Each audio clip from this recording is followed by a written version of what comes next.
to get to their first playoff matchup. They're the number 7 seed. San Antonio FC is the number 2 seed. Playoff soccer is upon us here at Toyota Field as we get set to go. In our Western Conference quarterfinal matchup, the winner moves on to the Western Conference semifinals against the winner of OKC Energy FC and Reno 1868 next weekend. We are underway. Again, along with Lance Key and our entire crew, I'm Dan Weiss. Great to have you along for this matchup tonight. In the regular season, San Antonio FC won both games against Tulsa. Here on June 17th, a 3-1 decision. And in Tulsa just a few weeks ago on September 30th, a 2-0 victory. San Antonio FC is 5-0 lifetime against the Roughnecks in league play. Tulsa's only win, though, Lance, came in the U.S. Open Cup match in the 3rd round, all the way back in May.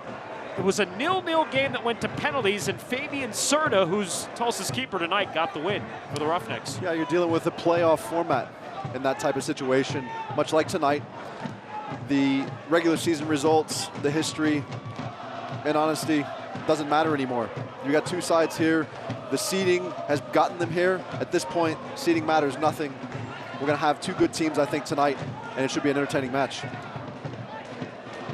San Antonio FC really came on strong in their final 4 games, and this is the lineup that essentially got them to this point. A 3-1 win against RGV FC Toros last Saturday night that secured the number 2 spot and gave them this matchup that they have here tonight.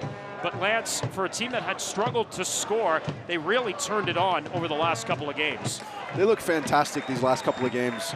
We spoke about this over the course of the season, really feeling like the attack is going to have to find a rhythm and become more assertive as they started to work their way towards the playoffs. And that's actually what we saw. Ever Guzman's had a big role in that, but you're also starting to see players like Elizondo, who slipped into that number 10 role, who's really in his area. He's being able to do the things that he does well. He's finding some comfort with the ball at his feet underneath Ever Guzman, who's really able to occupy and hold the 2 central defenders. It's really changed the complexion of how they're able to attack. Meanwhile, Tulsa's campaign got off to an inauspicious beginning. They won their first match against Colorado Springs, but had to forfeit it for use of an ineligible player. They won just 5 of their first 13 games, but then went 7-2-4 over their next 13 to put them in playoff position, though they didn't finish well, just 2 wins in their last 6 matches. Greg Cochran on the attack, and the first attempt on goal is parried away by Fabian Serta. And I think tonight, if Greg Cochran can continue to do that, which he's done these last couple of weeks, he's been very dangerous going up and down that left-hand touchline, getting around Billy Forbes as Billy's cut inside and that overlapping movement. He's a very dangerous attacking player coming out of that left-back position. You're going to get an example of that right here. He does a pretty good job with that right foot of sending it far to the opposite post. Keeper's up to the save. Fabian Serta was tied for 4th in the USL with 9 clean sheets himself. He was also 5th in the league in saves, so a very respectable keeper on the other side tonight for David Vaudreuil's club. And we've already listed the accolades for one Diego Restrepo, who came on in the 5th game of the season in place of an injured Matt Cardoni, who not only was not able to continue that night, but was basically not able to continue the rest of the season. And all Diego Restrepo did was go on and post a 13-4-9 record with 12 clean sheets. And we mentioned he was 1 week away from retirement. He did not join San Antonio FC until the final week of training camp in late March. And when I talked to him during the season, he literally was a week away from handing in his retirement papers because he had no job and no place to play. And now he is one of the elite goalkeepers in all of USL. In all of this USL season and in all of the USL history. He's had a great season, and as I said to start the show, thank goodness he didn't retire. San Antonio FC will regroup in their end early in this one. 1 shot on target for Greg Cochran. For Tulsa Roughnecks FC, Lance, the strength for them has actually been offensively. They've actually scored more goals, 46, than San Antonio, which has 45. And they like to be aggressive early on and score early. They're very fond for getting an opening goal in the first 20-30 minutes. And when I talked to Darren Powell tonight, he said, let's get through the first 20 minutes. If we can settle into this game, I like our chances. And that's really been the case for SAFC, irrespective of who they've played. the first 20 minutes has been their period of sort of feeling out the match and really trying to find their own rhythm. So it doesn't really bode well when you're coming up against a team who's so dangerous in the early stages of the game when it ordinarily takes you that amount of time to get yourself situated. Last week, though, was not the case. I felt like SAFC came out from the opening whistle and really did a great job. They were very organized defensively, and I think out of that, they were able to transition into the right spaces. They're such a dangerous transition team anyway. We'll pause on that for a second. And here's Kaffa, who we highlighted at the open. Service into the area, and the clearance from McCarthy. Settled by Paris G, but sends this one well over goal. Juan Pablo Kaffa, as we look at Paris G, the midfielder there. But going back to Kaffa, we mentioned his chances created, Lance. He also has 4 goals from outside the area this season, which have come on set pieces, by the way. Just a dynamic striker, but you see there why he's amongst the leaders in chances created with that service into the box. Absolutely. You're talking about a player that's fantastic technically, is able to do so many different things with the ball, not just off the dribble, but off the service and off the strike, which is why he's been so successful finding the back of the net off of set pieces, because he's able to set that up nicely, have a nice look at frame, and then he's able to strike the ball so well, and that's what's given him the success in these set piece opportunities. Definitely something SAFC are aware of, and definitely something they want to avoid is giving up set pieces in their defensive third tonight. Billy Forbes concedes possession to Jonathan Levin, and it's Tulsa Roughnecks FC on the ball. Just back to Kaffa for a moment. He's also 3rd in the league in successful crosses, Lance, 212, and it's a pretty good service into the box there for Paris G just a moment ago. It's definitely a dangerous service. McCarthy does such a good job on the defensive side of the ball. He's so good with his timing and attacking those defensive balls, as you saw him with that last Kaffa service. Omar Gordon in space. His delivery just ahead of Ever Guzman. And what a run Ever's been on. He's the reigning USL Player of the Week after 3 goals and an assist in San Antonio FC's last 2 matches. The brace and the win over RGV last Saturday night. And for a man who's spent his entire career playing in either the 1st or 2nd division in Mexico, he's finally coming to form at the right time for Darren Powell and company. Perfect timing. As we said, the attack has got to find its rhythm, and that's exactly what they've done in these last couple of matches. In many ways on the shoulders of Ever Guzman, but not just what he's doing directly, but what that's creating for other players indirectly because of how dangerous he can be. He's so good at finding that seam just inside the penalty spot in front of the frame, and he's so dangerous just to get a touch on it. We saw that last week. This is Modo Chidama. He led Tulsa Roughnecks in minutes played this season. Almost 2,600, 28 starts for the native of Gambia. And now Jaime Ayala at left back lifts it over the top and easily played by Diego Restrepo. It's interesting, Lance, watching the last game between these two teams. Tulsa Roughnecks switched Jaime Ayala and George Corrales. Jaime Ayala's usually a left back or right back, switched him to a left back to attack Billy Forbes, and vice versa with George Corrales on the opposite side. And David Valderal's gone with the same approach here tonight too. Yeah, he likes that. He likes that matchup. He likes what it does from their attacking standpoint and what it forces Billy to do defensively. It just makes sense in terms of his organization, how he sets up his team. He likes that matchup, and so no surprise that he's gone to it again. As you see, both teams right now really trying to figure things out. Nothing very dangerous on either side in the attacking third of the field. Most everything's being played here in this middle third. Omar Gordon with a nice move in space. Left-footed delivery on goal and an easy save for Fabian Soto. But I like the aggressive approach here, Lance, in the first 9 minutes for San Antonio FC. I don't mind that at all. You know, it's nice to see. You've seen Omar Gordon cut in on his left foot. You've seen Greg Cochran cut in on his right foot. The thing, however, both strikes have come from 25, 28 yards out, not likely to danger the goalkeeper, right? So one of the things they've got to do as they start to find their way in the match is be a little bit more patient, a little bit more creative with what they're choosing to do in that final decision in the final third of the field. Right now, those balls from outside the box not going to be too troubling unless it's a world-class strike, which they both are capable of. However, we like to see Ever Guzman slip into the box with a little through ball or something along those lines to really be more creative, to force Tulsa to have to defend, because right now they just sit 7, 8 players behind the ball. In that situation, no real danger. Jadama to Kafa on the outside by the touchline. They tried the combination play, and then Kafa didn't like the ball that came back at his feet on the service from Tyrion. And San Antonio FC will take over possession. Cesar Elizondo with a ball in space, looking for Ever Guzman, who couldn't reach it. And Kafa, or rather Joey Calistri, by the touchline with a nice save on the ball. He'll get it over to Juan Pablo Kafa. And Jadama, a great job there being physical with Ever Guzman, just on the edge of the box, making sure Ever knows he's not going to be in for an easy night. Early tackle, early pressure. He did a good job of defending that and being able to find the clear. Juan Pablo Kafa played in La Liga in Spain, also in their second division, played in the Boca Juniors Academy.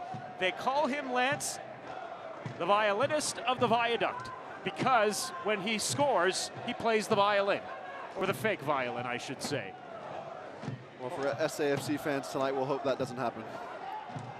Chipped over the top, intended for Calistri, but wasn't there. Does that make it then the air violin? I guess so.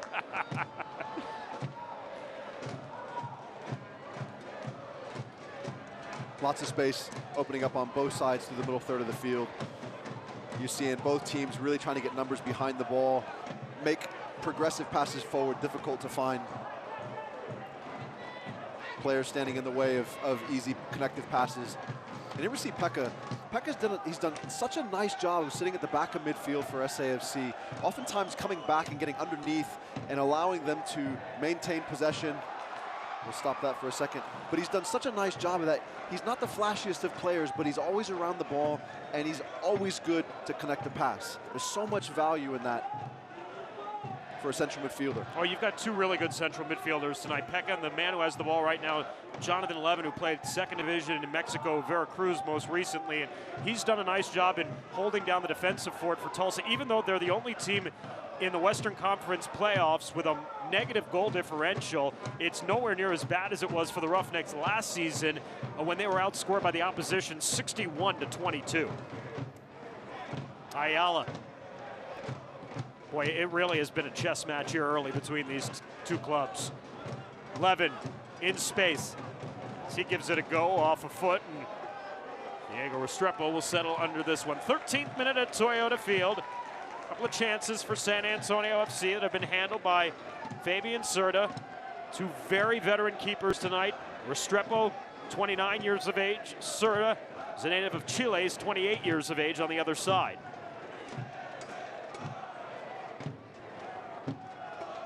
Where San Antonio FC, Lance, I think may have an advantage tonight is their just general overall experience. Tulsa Roughnecks FC is a bit of a hybrid team because they have veteran players like Kafa, but then they have a lot of youth because of their affiliation with Chicago Fire. And they have 3 or 4 players down from the Chicago Fire that are either in their first or second year, you know, playing in what would be essentially a developmental league as they try to gain this invaluable experience of playing in tonight's game. Absolutely, and that's one of the things that we've talked about before throughout the season. SAFC are in that situation, whereas you have some of these other sides that are really the feeder teams for these pro sides. And so there's going to be a little bit more of a revolving door with the personnel, a little bit more inconsistency. Some of those relationships aren't quite as developed, but as you said, then the experience over the course of the season is going to turn out to be different at the end, and we're seeing that here. But this SAFC lineup, not just their season and their experience together this season, but just the overall experience of some of these players and their careers really is quite phenomenal for a USL side. Sebastian Ibiaga, he's up for Defender of the Year in the USL. He led the league in clearances and very likely could also be in the race for MVP for San Antonio FC on his play on the back four this season. He's definitely been a physical presence, but for me, you can't really just focus in on Ibiaga, because I think McCarthy's been such a nice complement to what Ibiaga does. McCarthy's such a steady, stable player there in that back line. He's smart, he makes good decisions with the ball. He's technically sound. He doesn't give the ball away a lot unless he's doing it playing forward and behind. And I think that the two of them, and then really if you start to look at Cochran and some of the other players that have come in, it's just really been a very good defensive side this year, which is why throughout the course of the season, they're only sitting on 4 losses. You see Marco Zhang playing at right back. That's not where he started the year for San Antonio FC. Played in the midfield and then had to draw into that spot 4 games ago because Ben Noonan was given a 3-game suspension for a kick to the head of Jose Escalante for Rio Grande Valley FC. And because of that, Marco Zhang all of a sudden becomes the starting right back for San Antonio FC in Game 1 of the playoffs. And hasn't looked out of place. He's a good player. He's very, very capable. And I think, honestly, for me at this point in time, I like him with the game in front of him. And so I think being at that right back position allows him to get the game there. And I think he can be certainly effective as SAFC try to make a playoff run here. Well, you mentioned McCarthy and his experience. 68 games at MLS, all with the New England Revolution. He was originally drafted by the Revs, second round back in 2011. Native of Dallas with the ball here. He tried to work it to Greg Cochran on that overlapping run on the left side. It was taken away. And Tulsa will try to go on the counter. They've had little working offensively here, really just trying to build out of the back and string some passes together here early, but not much in the way of an offensive game plan so far, Lance. Really hasn't been for either side, at least no real offensive success. There's some good moves by Billy Forbes through the midfield, but errors in the final third, although Tier Young will give San Antonio FC the ball back. And as I said earlier, both sides really, and you mentioned it, a little bit of a chess match, if you will. Both sides defensively trying to get numbers recovered underneath the ball and to get good organization, become very compact, and make it difficult for the opposition to be able to play with any kind of rhythm. I don't know if it's nerves or if it's just you don't want to make a mistake this early in the match. Well, I think also part of it's going to be design. The staffs on both sides are going to make sure they come out here and they have a stable start to the match. And so they want to, over the course of the week, they want to train and prepare and make sure they are organized on the defensive side of the ball. And they're going to figure they're going to get some chances. Both sides are going to create some chances tonight. They just haven't come in this first 17 minutes. I've often said the longer a game goes for San Antonio FC where they're 0-0, I think they're more comfortable than the opponent based on the way that they play. Cochran, service into the box, deflected along, and we'll get our first corner of the match for San Antonio FC. There's Greg Cochran again, getting down that left-hand side, serving into the box. He does so well. Another man who has plenty of Major League Soccer experience at his belt. 28 games between Chicago and LA, 2013 to 2015. On his 5th pro season, and he has played more minutes as a member of San Antonio FC than any other player in the history of this club. Billy Forbes is going to take the corner here. First of the match. Left-footed in-swinger. To the back post. Ibiaga couldn't get under it. Settled along. McCarthy in the vicinity. He'll get back to the ball and reset here for San Antonio FC. Rashandel with the delivery inside the area, and McCarthy, or rather Ibiaga, heads this one wide of goal. What a story. Sorry, Lance. What a story, of course, of the game you and I did against Portland for Ryan Rashandel, who scored in the 70th minute in the second half to give San Antonio FC that 2-1 victory that sealed a home playoff match. One that is going on here tonight, and a celebration with the Academy kids after he scored. Ryan Rashandel, who has been Mr. Versatility for this organization in his 2 years here, whether in the 18, whether coaching the Academy, whether up here in the broadcast booth, he does it all. A man of many talents, and a great night for him, and a great night for the club. Gordon concedes possession. Calistri, Kaffa, a bit of an errant ball for Kaffa there, but it's saved by Tulsa Roughnecks FC as they push forward. A great job by San Antonio FC getting back, and for Tulsa right now must feel like an impenetrable wall there, that back four.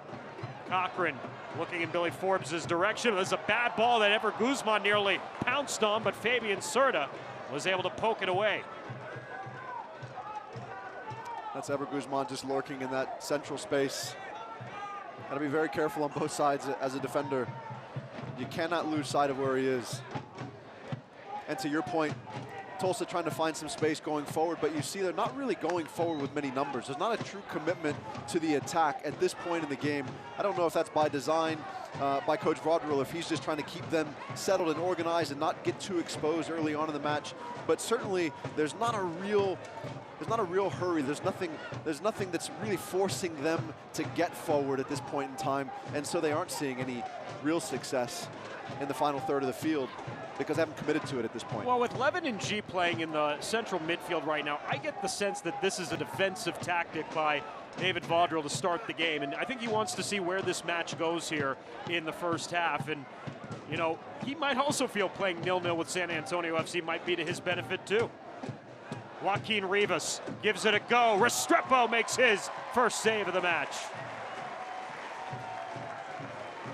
Joaquin Rivas led the club, 32 appearances, 5 goals, and tests Restrepo here in the 21st minute.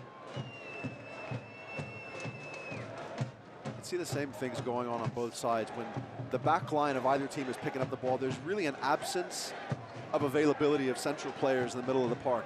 So neither team is able to do much. They're playing laterally across their back line, reach a point of impatience or relative impatience, and then end up playing a ball big and forward, like this one here, really to no avail. So I think until one of the sides starts to become more mobile and dynamic in the center of midfield, we're going to see this game continue on as it has thus far. Well, we've talked about the lineup, Lance, for San Antonio FC, but I think it's worth mentioning who was omitted from the starting 11 tonight. Chris Tierpak, who had a fabulous season for San Antonio FC with 6 goals, and the captain for most of the season, Michael Reed, playing in that central midfield role along with Pekka. Both are in the 18, but neither in the starting 11 tonight. Well, as I mentioned earlier on, what we see tonight, it really has evolved over the last couple of weeks. I'm a big fan of Chris Tierpak. I think he's very dangerous coming in off the touchline in possession. He never really shows the ball to the defenders. He does a great job of keeping it underneath him.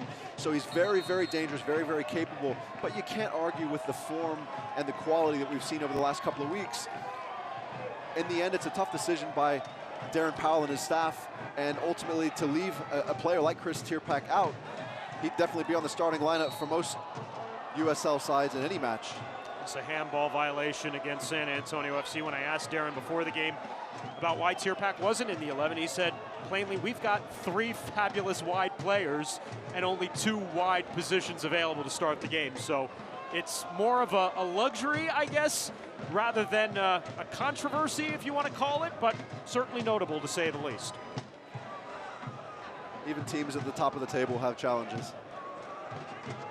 Juan Pablo Caffa, where he's most dangerous on set pieces. Oh, this one's pretty far back for him. Likely not in the area of where he'll go for goal. But the left-footed striker in swinger is as dangerous as they come in the USL. You're going to see his ability to texture a ball here.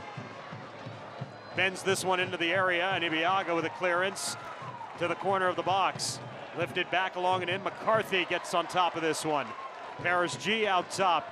Gives it a go, and Tulsa Roughnecks FC is on the board first at Toyota Field on a strike from the midfielder Paris G here in the 23rd minute. Speaking of the ability to put that ball on frame, that was really a fantastic take. 9 players, 9 SAFC players under the ball, 10 if you include Restrepo.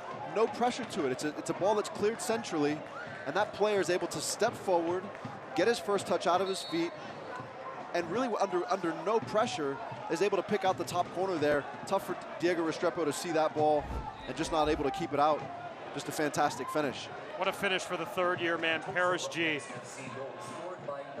Burnaby, British Columbia. He did not score at all in the regular season, and he scores arguably the biggest goal for Tulsa in their franchise history, at least to date. And this, Lance, is what we talked about a little bit with San Antonio FC, and especially against Tulsa, who is aggressive in the first half and oftentimes gets an early goal. San Antonio FC, when they score first, they've been on top of their game all season. The other side of the coin, Lance, they have just 1 win this year when they concede first. Yeah, definitely not the position that after 24 minutes Darren Powell envisioned them being in tonight. but really just thus far hasn't been fantastic from either side. And it took a great finish to break the deadlock, but it was well deserved. SAFC are going to be now forced to come out and approach this next half hour, I think the end of this first half and the beginning of next half, at a critical time where they're really going to have to kind of come out of where they've been, start to become more dynamic, start to be more active off the ball. We haven't really seen that thus far. And start to impose themselves on the match. It was an early goal last night here as an injured Omar Gordon right now for San Antonio FC on the pitch. And Gordon slowly get up. There's a challenge coming forward there by Jaime Ayala, left back. I was going to make the point, Lance, it was an early goal by visiting Sacramento Republic FC last night in Salt Lake City that got the number 8 seed on the board first.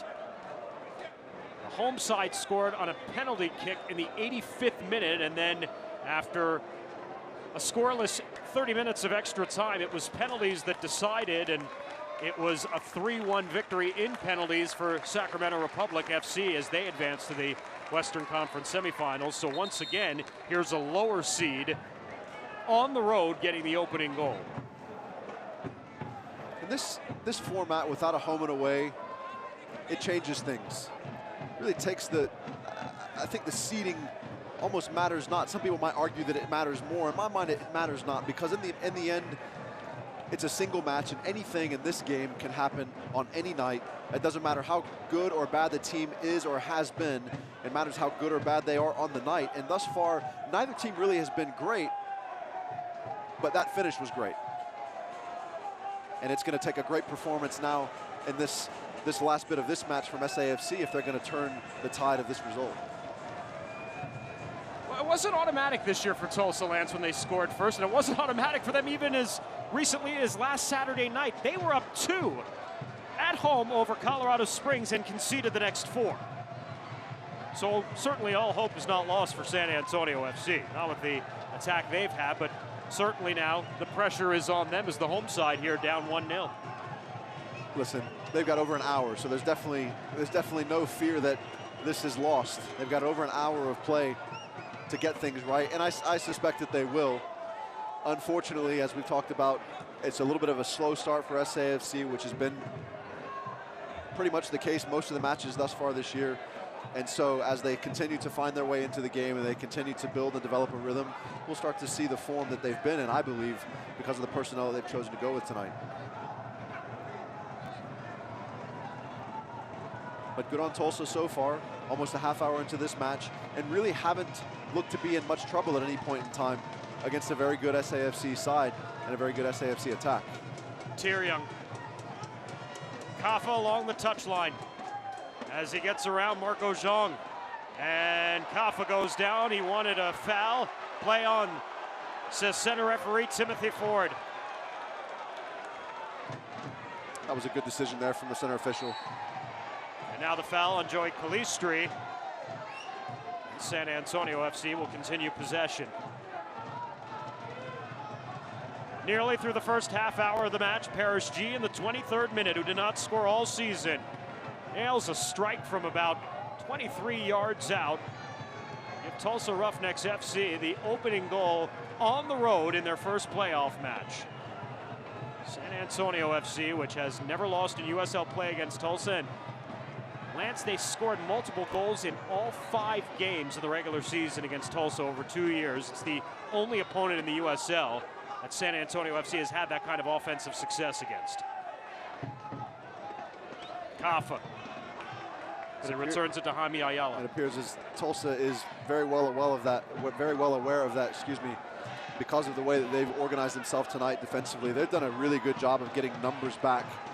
I wouldn't always say that their organization has been fantastic thus far, but the commitment to get numbers underneath the ball has been very good, and consequently SAFC really have yet to be able to find the spaces that they want to operate as successful as they like to. Guzman trying to return to Cochran. It'll be a throw in here for San Antonio FC. Now Cochran giving a little space here to the top. Elizondo. And a good challenge there once again for Tulsa as they'll take possession away again. Kaffa switches ends. Joaquin Rivas accepts this ball as he pushes quickly forward into the area. Strike that's blocked right here to Kaffa in his wheelhouse, and it's a good play there by Marco Zhang to set up the first quarter of the match for Tulsa. It was a great ball out from Kaffa there on the diagonal to really an isolated 1v1 situation. McCarthy with a little bit of trouble there, didn't really get any help coming across until the very, very end. Kaffa finding himself in a good position off of that deflection.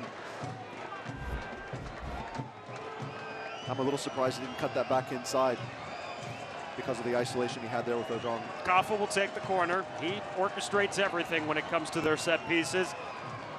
To the near post and headed away. And Elizondo, rather ever Guzman.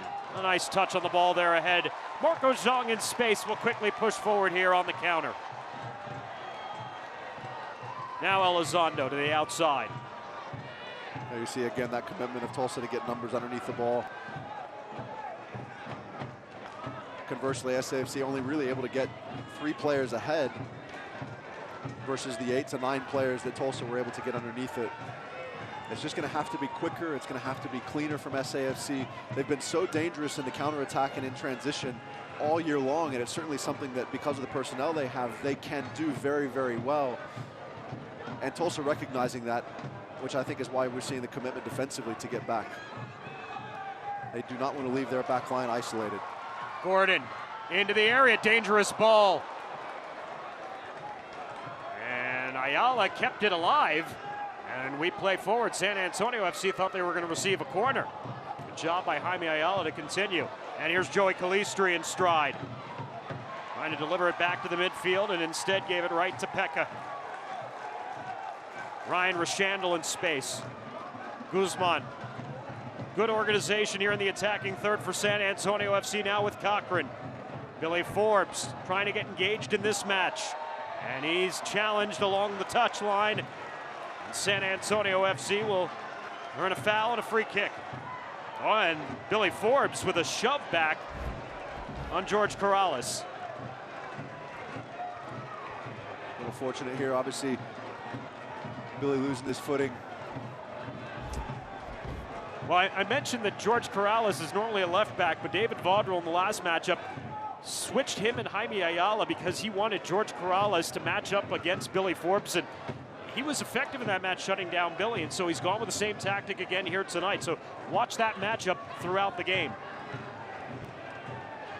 Omar Gordon will take the free kick here for San Antonio FC in the 33rd minute. Well, David Vaudrell being an outside defender by trade, certainly recognizing something in that matchup, something that he really likes about how they match up against Billy in that situation, and continuing to go with it. To the back post, Ibiaga gets under it, but sends it wide of goal.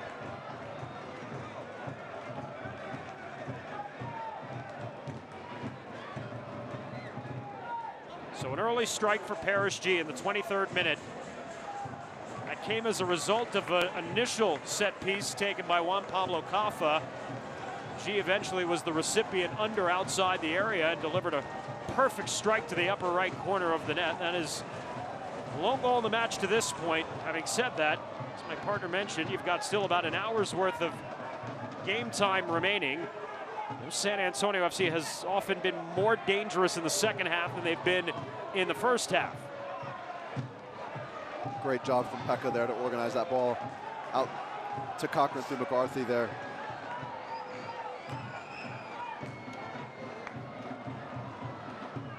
Rashandel will settle under. To the outside for Gordon. Ojong. Very deep ball was looking to Billy Forbes' direction, and it's headed out of the area right to Greg Cochran.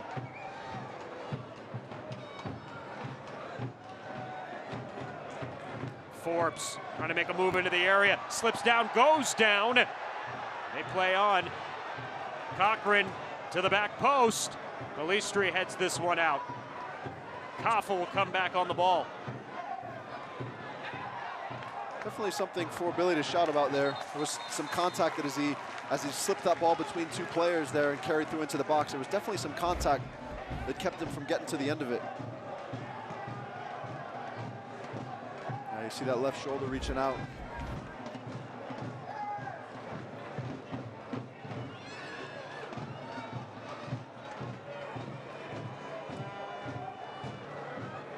There you're seeing a little bit more mobility in the middle of the park. SAFC pressing forward, obviously getting their posture further forward up the field. And Tulsa at this point quite happy just to try to recover players underneath it and try to keep things in front of them as much as possible. Again, Billy in space off the crossbar.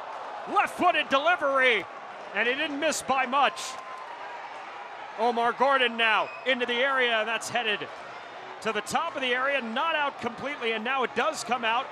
Settled here for San Antonio FC. Now on the attack, Ojong with a strike, but wide of goal. And that's the spirit of SAFC starting to come out now. Certainly getting some applause and appreciation from the fans to see them starting to come out a little bit now as we get within 10 minutes of this first half coming to an end. But a great take there from Billy, really a good bit of combination to build up that left-hand side. Took that very well. Unfortunate they hit off the crossbar. Pretty even game in terms of numbers, possessions, interceptions. Haven't had an offside flag go up yet in this match. One corner for either side, but the difference is Paris G. His strike in the 23rd minute has the visitors on top here at Toyota Field, 1-0. As you said, very much even thus far. Other than that strike, fantastic strike from Paris G. What else has there been that Restrepo's had to deal with? Nothing really. Likewise, not a whole lot of very dangerous chances going the other way either. Tyr-Young. That'll be a goal kick for San Antonio FC as Tyr-Young was stuck along the byline. Watch Billy Forbes. Another great move in the area, and he didn't miss by much. Took that quite well. Great little run from Pekka. Slipped that ball through. But even that last time down from Tulsa, with Tyr-Young there along the end line with Ibiaga, they still had 7 players at or near midfield or behind, including their goalkeeper. Gordon, a chance, blocked. Was it a handball in the area? Omar Gordon thinks it was. And we'll have a long conversation with Timothy Ford, our center referee. We'll take another look. Dangerous service. Very poor decision there defensively. That's a handball, Lance. Omar Gordon's got a pretty valid argument. Yeah, I think the ref's going to say it was in line with his body, didn't extend away. He'll justify that based on that alone, and certainly from his angle probably wasn't even in position to see. There you see that arm really in line with his body. If it didn't hit his hand, it's going to go off his back. But listen, if you're Omar Gordon, you're going to ask for that every time, and you should.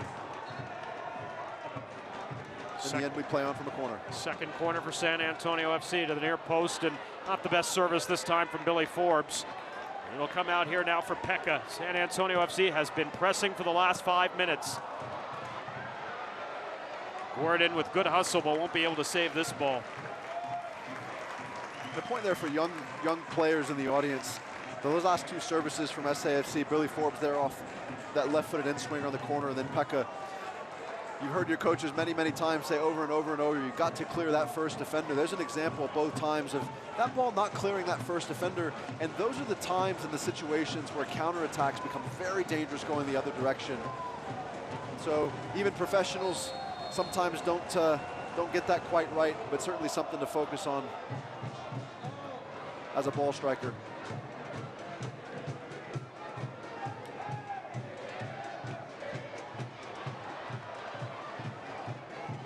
Rivas, corner of the area. Tyr-Young trying to go back to Rivas. Calistri. Tyr-Young doesn't do well with that one. It dies before it ever meets the touchline. So everybody kind of gave up on the play, thinking the ball would go out of bounds. And Sebastian Ibiaga had to finally go over and get it. We mentioned what looked to be a potential handball in the area, and that was Darren Powell's reaction. It wasn't a potential handball, it was clearly a handball, just of how it was called, or not called, I should say. Within about a 10-minute stretch, there's been a couple of shouts for a penalty by SAFC. One on the contact on Billy Forbes there just as he entered the box, and there off the handball. Officials really, at this point in time, it's clear he doesn't want to have a big impact on the match. He wants to make sure that it plays out as it needs to, but if you're an SAFC fan, you're probably looking at it saying he's impacting the game tremendously, because there's two penalties, or could be penalties, that we didn't get awarded. Rochandel, great delivery into the area, headed down, San Antonio FC, no. Or yes. No, they've called it back. I thought they called it back. They've called it back. They're gonna get McCarthy as he extends his arm. He does a great job of getting over to the ball. It was a good service, and he did a great job to get on the end of it, but you're gonna see his arms come out, and that's what the ref called. Whether or not it was significant contact or not, I can't say to be sure. We'll have a look here. You're gonna see his arms come out there. Just that little bit of shove. Defender certainly made a lot more of it probably than there was. And there's Ever Guzman lurking just inside the frame to make sure it gets in. But FCSC knocking on the door, being very committed to making a game of this, keeping the fans engaged, certainly. Crowd here coming to life a little bit. Well, momentum has certainly swung to the home side here over the last 10 minutes. San Antonio FC has owned the final third of the field and now just looking for the equalizing finish. Would love to get it before halftime. Ojong into the area, and it goes off Ever Guzman.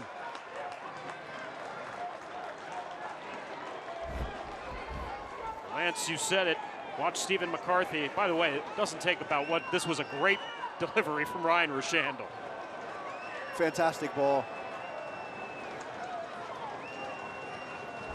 You know, as a player attacking that, an attacking player attacking that attacking free kick, it's really what you saw from McCarthy, more than an extension or a push there, was really feeling out. He's got his eyes on the ball the entire flight. He never looks down at the player, and he's just feeling that space out.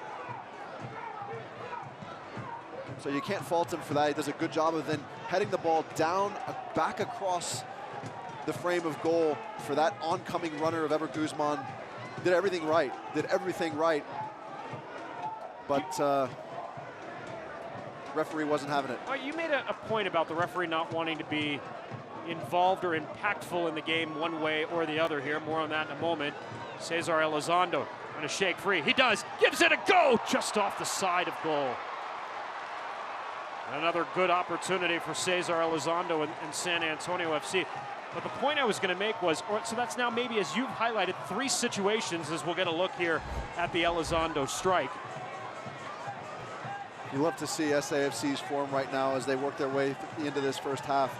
Tulsa really tried to survive. He does a good job of getting his hips around that ball and just wasn't able to drag it back far enough to tuck it inside that near corner. So you've highlighted 3 situations now where a call could have been made one way or the other. But as the game goes along, is the referee cognizant of that as we move later in the game? That'll depend on who you ask. He'll tell you no. A referee watching the game will probably say it's in the back of his mind. But he obviously doesn't want to make a decision based on those situations. He wants to make, if he's going to make a decision to award a penalty, he wants to make sure there's merit to it and it's independent of the previous circumstances. But I can assure you, he's got 11 players, or 10 players in black and 1 in neon yellow that are going to remind him at every opportunity. Third corner of the match for San Antonio FC. McCarthy off of Ibiaga. Levin gets under it for the clearance. San Antonio FC still with the ball. Rochandel with a strike, parried away by Serta. Billy Forbes, and Serta will get to this one. Not a bad effort there from Ryan Rashandel. It's going to take a lot to beat the goalkeeper from that distance, but you don't mind him having a go. Good support there from SAFC. Billy getting around that deflection, making sure to keep it alive.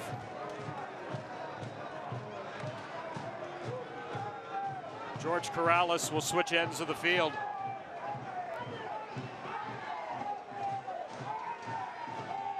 Kafa.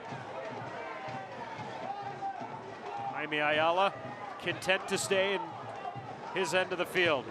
2 minutes of added time here at the end of the first half. Good defensive organization there from SAFC. Again, not really committing numbers from Tulsa going forward. Guzman gives it a go. That's off Jadama, and it'll be another corner for San Antonio FC. Now their fourth coming up. And you see there, and what SAFC do, we talk about how quickly they transition, how dangerous in the counter they are. Because they're ordinarily in good shape defensively, they're in good spaces during that transition to be able to get forward. And really there, it was just 2 SAFC attackers versus about 6 Tulsa defenders, and they end up winning a corner out of it. They're so dangerous in the attack, especially in those transitional moments. There's Omar Gordon, right-footed in swinger. To the top of the 6, and McCarthy couldn't beat out Bradley Bourgeois that time. And then it's Elizondo on the receiving end, but that ball goes out of Toyota Field.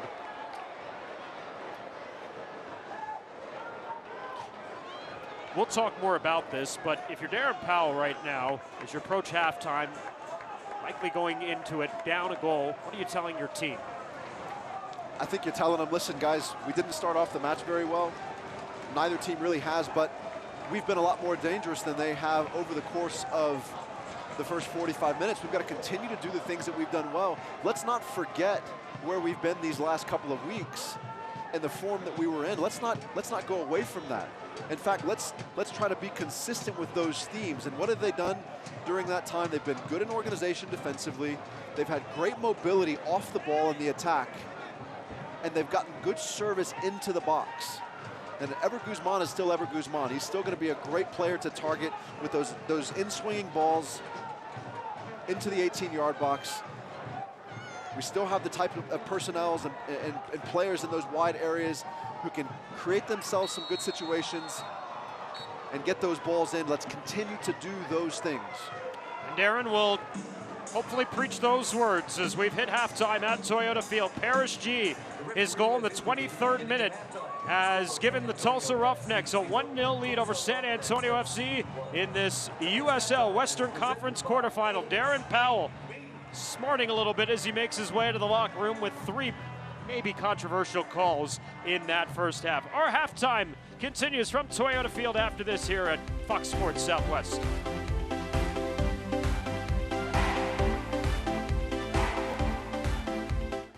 They start so small, but bring big life changes. They are now your entire world. And that's why buying a home, protecting your assets, and setting up your family's future requires the right planning and expertise. Your cargo is precious, and your journey is just beginning. It's your story, and we can help. SWBC.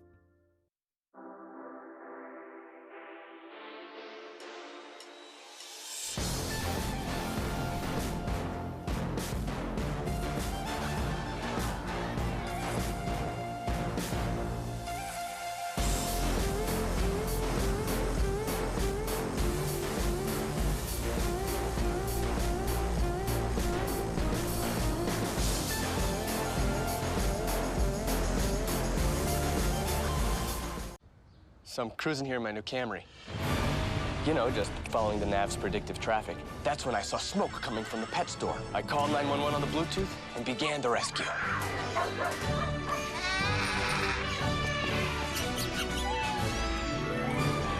The owner gave me this as a reward. His name is Senor Bandito. Wait, you got a new Camry? The 2017 Camry with sporty looks and the latest tech. It'll surprise a few people. Toyota, let's go places.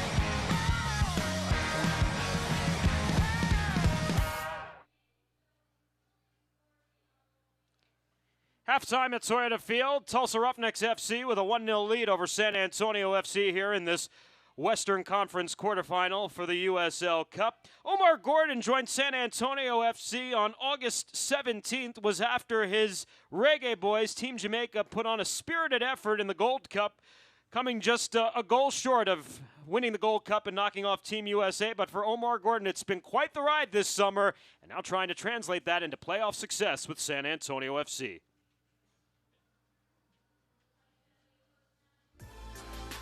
Well, my first time coming to San Antonio was in the Gold Cup with the national team, Jamaican national team. And the coach watched me from then, and he have interest in me, and he want to bring me here. Their style of playing is much like my style of playing, so it's just like I'm back home in Jamaica playing amongst my teammates. Day in, day out when I play, it's everything to me, you know. Sometimes when I'm a little bit frustrated and I start playing soccer, it frees me from everything. So it's my joy, and that is where I find most of my happiness, you know. And it's a sport that I love from ever since, because my dad, he used to be a goalkeeper. I started off as a goalkeeper. I go to high school as a goalkeeper, you know. My last year, I started to play outfield, and it was like really great. I'm like, I need to stop being a goalkeeper. I need to be out here. While I'm here, you know, it's one of the greatest feeling, you know. I enjoy being around my teammates and the people that I'm around so far. You know, they're loving and caring, you know, and they very jovial as well. And I really enjoy that, you know. So it's a nice place to be. Gordon and San Antonio FC, they've had their moments in the first half, but Tulsa has the 1-0 lead. Our halftime continues from Toyota Field after this here on Fox Sports Southwest.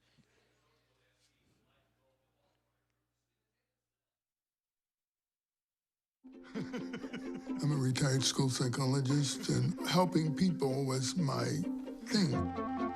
I was very independent and thought I could take care of myself. I fell, and I had to have Meals on Wheels.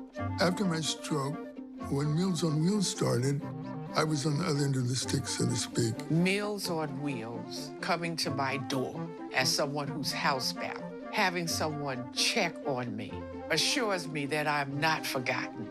Meals on Wheels has given me a mode of freedom that I wouldn't have otherwise. We're the clients. We are the clients. We are the clients of Meals on Wheels. America, let's do lunch. 1 in 6 seniors faces the threat of hunger, and millions more live in isolation. Drop off a hot meal and say a quick hello. Volunteer by donating your lunch break at americaletsdolunch.org. How can I help my daughter with her reading? Searching for help with Dachshund Reading. Why do you not get me?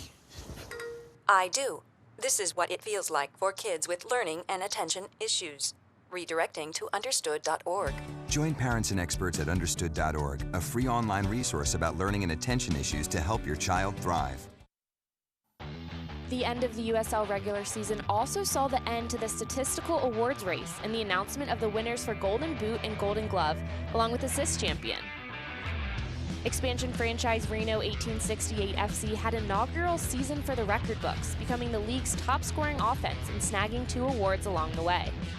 Dane Kelly became the USL all-time leading goal scorer during the regular season, adding a single-season high 18 goals to his career tally while claiming the first USL Golden Boot of his career. His USL regular season goal total reached 66 as he was the first USL player to surpass 50 goals since the league's inception in 2011. In a stellar rookie campaign, Chris Whean had a hand in the offensive success of Reno 1868 FC, connecting with Kelly to create 4 goals for Reno over the course of the season. In total, Whean notched 12 assists, tying the USL single-season record as he earned the title of assist champion. The regular season also saw Rochester Rhinos goalkeeper Tomas Gomez snag his 2nd consecutive Golden Glove award. In 22 appearances, Gomez posted 11 shutouts with a .73 goals against average. His award continued the trend for the club as Rochester earned their 4th Golden Glove in 4 seasons.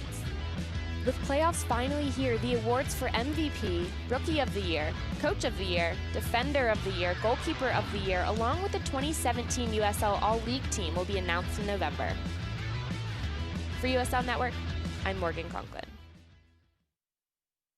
They said I have troll teeth. That my voice sounded like a possessed baby doll. That no one would ever love someone as stupid as me. That I was fat, ugly. Disgusting.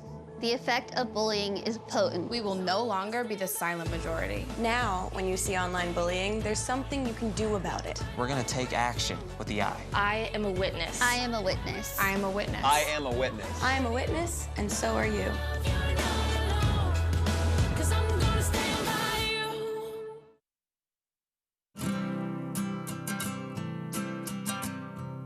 Every day across America, excess food is gathered by a network of good people at local food banks, giving hope to millions of children who struggle with hunger.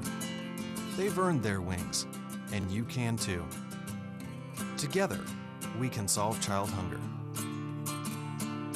Support Feeding America and your local food bank at feedingamerica.org.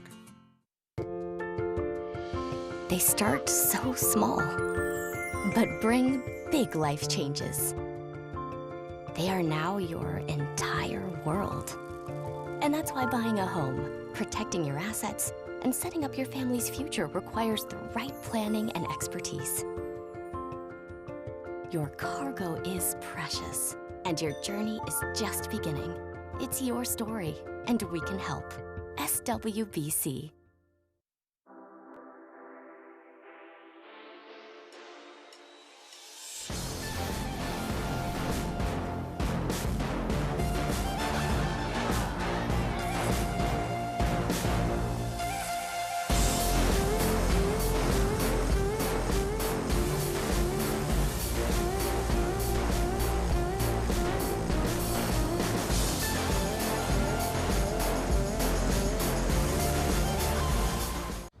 So I'm cruising here in my new Camry.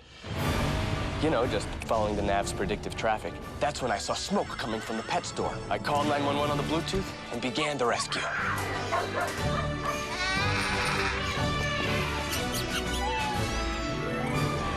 The owner gave me this as a reward. His name is Senor Bandito. Wait, you got a new Camry? The 2017 Camry with sporty looks and the latest tech. It'll surprise a few people. Toyota, let's go places.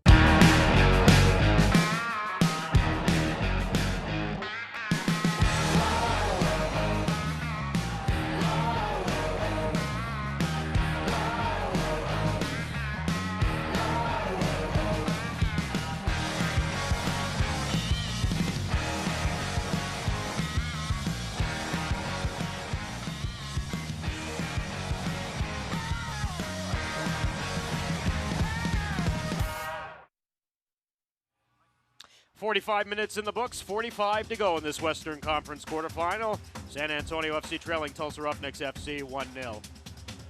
Welcome back upstairs to the broadcast booth along with Lance Key and our entire crew. I'm Dan Weiss. Great to have you along here this evening. Lance, San Antonio FC and Tulsa Roughnecks FC over 5 matches in all-time USL play. It's always gone San Antonio FC's way, but the playoffs are a different animal, and Tulsa Roughnecks FC has the first strike here tonight. That's right, and it's not necessarily not going to go their way tonight. They're doing a lot of things really well. Just as we said as we close out the half, they're doing a lot of things very well, and they have been in good form these last couple of weeks. So there's no need to panic. As I said, Coach Powell's going to go into halftime, and he's going to talk to the players about what they've done that's gotten to them to this point, and what they need to continue to strive for, and what they need to continue to put together. It's a good side. It's a very capable side. We saw that the last 12 minutes of the first half. They're very dangerous. They just need to continue to persist forward. They're going to get their chance, and I think they'll take it. Well, the stats, Lance, are going to illustrate your point here, especially late in the first half for San Antonio FC, because, I mean, they were really all over Tulsa towards the tail end there, as you see. Yeah, I think things were relatively early and even. But as the game went on there in the first half, you see SAFC really started to step out. They changed their posture, very much more an attacking mindset. And so that's what we see, this overload of attacking statistical category showing in favor of SAFC here.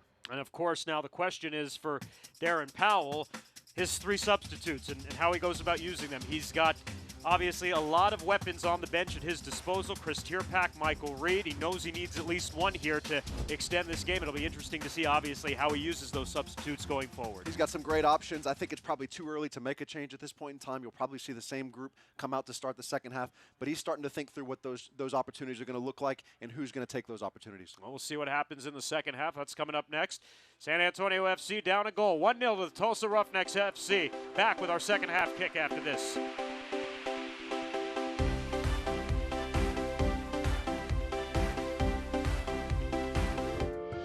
They start so small, but bring big life changes. They are now your entire world.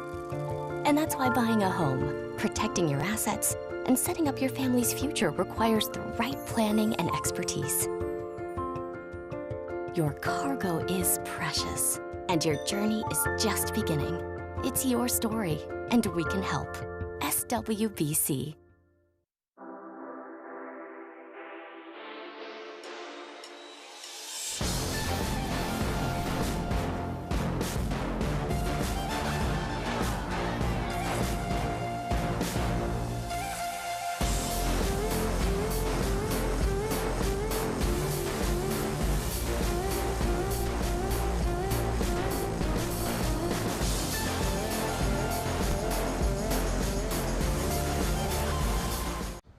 So I'm cruising here in my new Camry.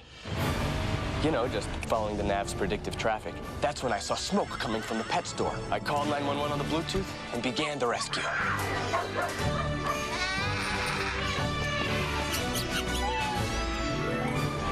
The owner gave me this as a reward. His name is Senor Bandito.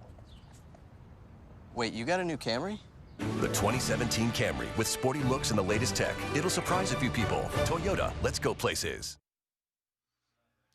We start the second half here at Toyota Field. Tulsa Roughnecks FC with a 1-0 lead over San Antonio FC.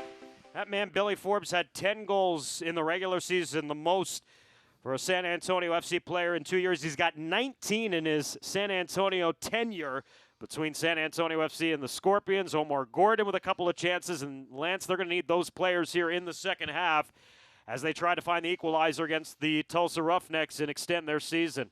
Absolutely. I think there's probably more people in attendance that are a little bit nervous at this point, far beyond what the SAFC side are. They know what this looks like. They've been down a goal before. They know they're at home. They know what they've been doing over this last couple of weeks. They have confidence in that, and I think you're going to see that. You're going to see a very confident side here start this second half for SAFC. Tulsa, on the other hand, I think they're really in a position where they came out trying to defend and trying to keep themselves in the game, and they've done that. They took one real significant chance, the only one they had. They took it very well, and so they got to be very happy at this point in time. Second half underway with Lance Key and our entire Fox Sports Southwest crew. I'm Dan Weiss. Great to have you along here. USL Cup Western Conference Quarterfinal.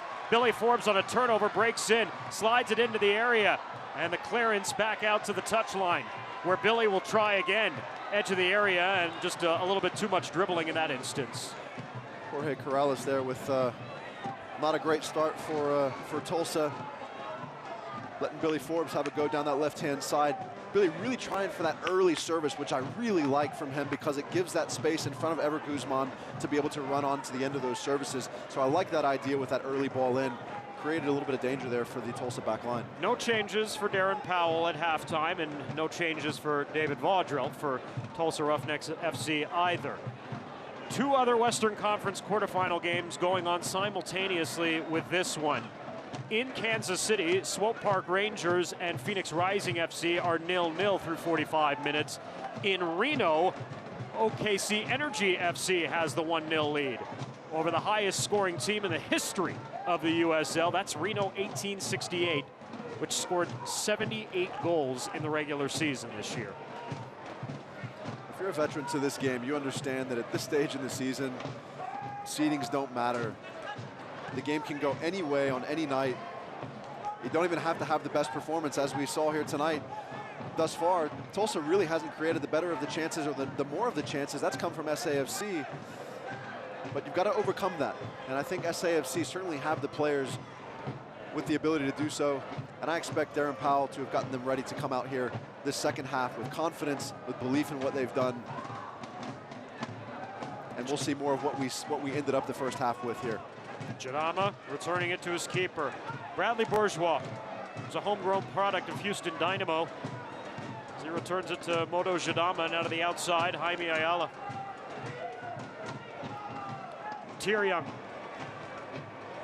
Corrales. There's a little bit of a build-up for Tulsa to start the second half.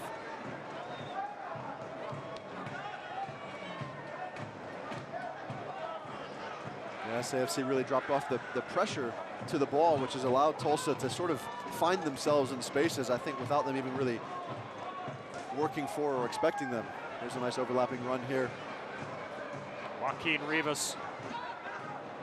Bourgeois. Good patience and possession here for Tulsa. It's the best we've seen from them all match.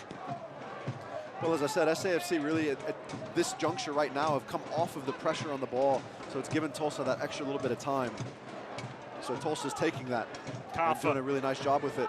Here you see them getting stretched out. Greg Cochran again having to make a long run out to try to pressure the ball. Into the area, Calistri. Good job there, Calistri. And Tyr-Young was there, but so too was Marc Ojong with a great play in front.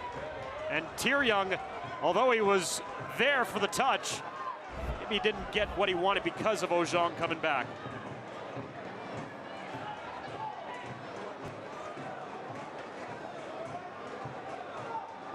Yeah, really didn't get through that ball. Was just hoping for a light touch to redirect it onto frame. Ojong did a good job of challenging it there, but you saw Ojong up 1-for-1, Ibiaga up 1-for-1, McCarthy up 1-for-1, Cochran out here 1-for-1. So really not good numbers, not good defensive numbers for SAFC there in that setting. And again, so much time for Tulsa to play, and they obviously can be creative. They've got some good players here, and they're certainly taking those options as SAFC are giving them to them.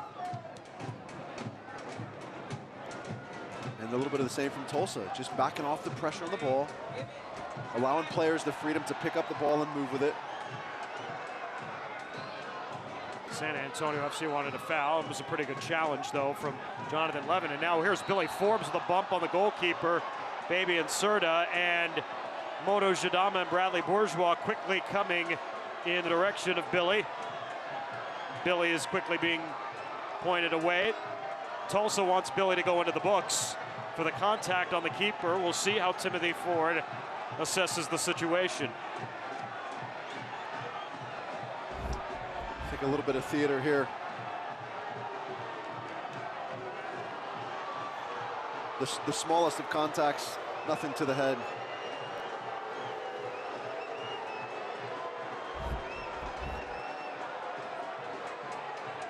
And again, if you want to make the point that the center referee, Timothy Ford, has done what he feels is his job tonight to not be impactful in this match, you expect him to let Billy go, and let Billy go here. Exactly right. And Fabian Serta happy to take 60, 90 seconds off the clock, even though there's a lot still to be played. Really too early to be overly concerned with the time. However, certainly gamesmanship in that. We've seen that from Diego Restrepo at times this year. I think it's just a calling card for a lot of keepers in this game. Rashandle. Good numbers around the ball there for SAFC. Back into the outside there with Ojong, yeah. Bad ball back in the direction of Omar Gordon. And a push the other way for Tulsa. Nice job by Gordon getting back. Now San Antonio FC will try the left side.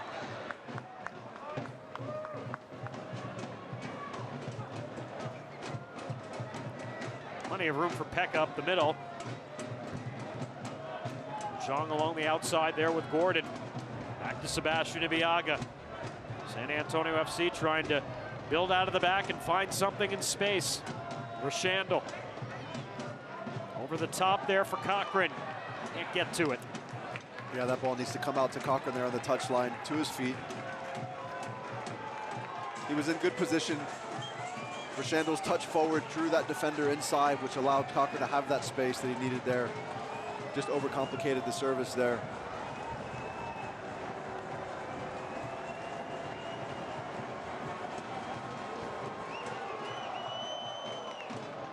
Fabian Cerda had 4 saves in that first half. 2 for Diego Restrepo. San Antonio FC had a goal taken off the board late in the first half. Looked like Ever Guzman had equalized things. There was also a handball that was not called in the area. There was a Billy Forbes run that drew some contact too. San Antonio FC back on the attack. Pekka will draw a foul here on the challenge from Ayala, and Ayala will go into the books. Pekka did very, very well there. Held his feet, let that ball come across his body. He knew he had already drawn the defender to ground. You're going to see Ayala here go to ground too early. Just good balance by Pekka here.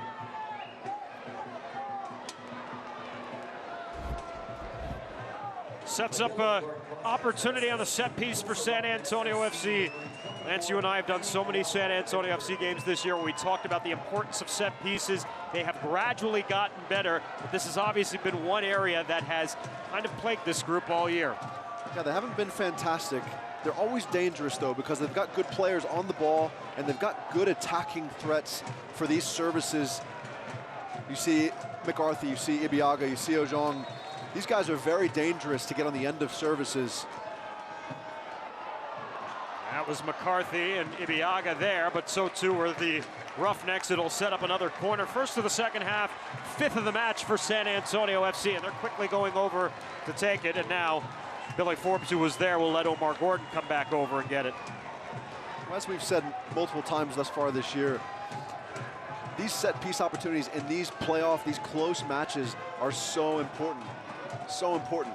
Let's see how SAFC are able to manage. Gordon to the back post. Cerda came out. McCarthy is going to be called for the foul, and he too is going to go into the books, elevating with that right foot, trying to wheel around on the ball. I don't think I've ever seen someone go into the books for that. Ill-advised nonetheless, but well, he did catch Paris G in the face there with his right foot. And so Stephen McCarthy, who had 9 cautions, served 2 card accumulation suspensions this season for San Antonio FC, is served a caution here in the 55th minute. The thing about Stephen McCarthy, though, is he's so good in the air, attacking those balls with his head. Probably hasn't often worked himself into position for an overhead. You'd like to just see him go up with his head and play that ball back to the players there at the top of the box. I'm not sure he ever made contact. As I said, it was ill-advised. However, I don't think there was any contact. That's a pretty aggressive play by the goalkeeper, Fabian Cerda. He came well out on that in-swing delivery by Gordon. He did. Found himself really in not a great position because he wasn't able to get it. Having a light moment there with Billy Forbes.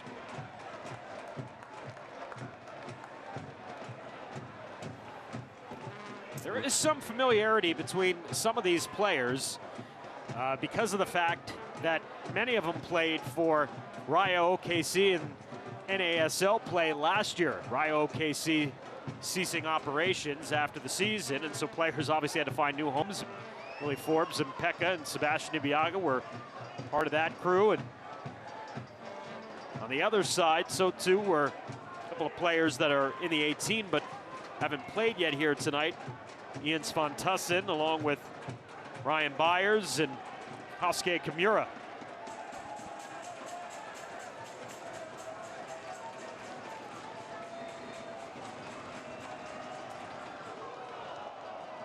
So we push on here in the 57th minute. It remains 1-0 Tulsa Roughnecks FC on the goal by Paris G in the 23rd minute.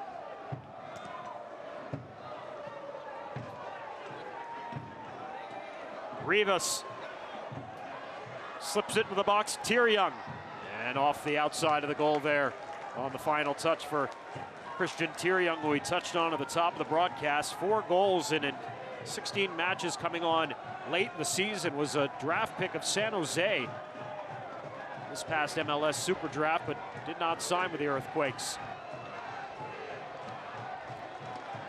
Gordon into the area in the direction of Ever Guzman, but it never came to him.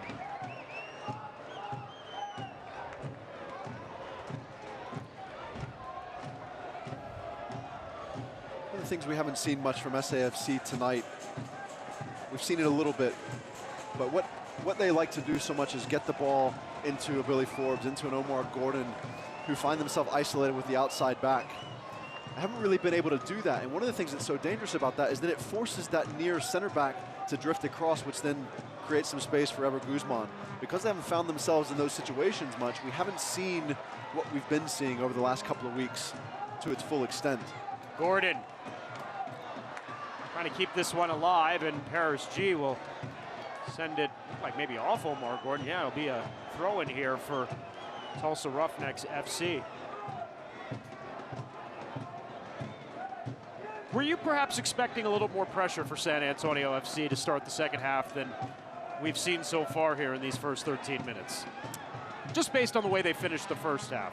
I was, and I was also expecting to see that from the first touch, just because of how they've been playing in these last few games. I feel like the lineup is as such, where there's a lot of confidence, there's a lot of comfort in the relationships of these players.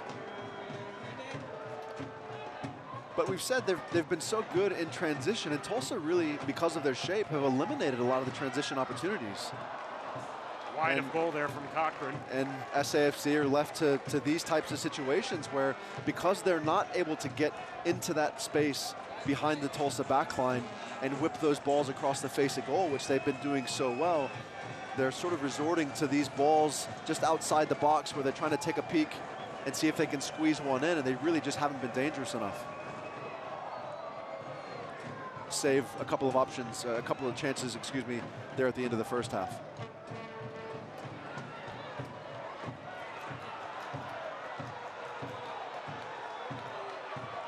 Cochran. And Tulsa drops back. Cochran can't get that one over the top to the outside. But again, no mobility in front of Cochran. He's carrying the ball, he's got space in front of him, he's entering the final third. And it's just stagnant black jerseys in front of him. They've got to increase their movement off the ball.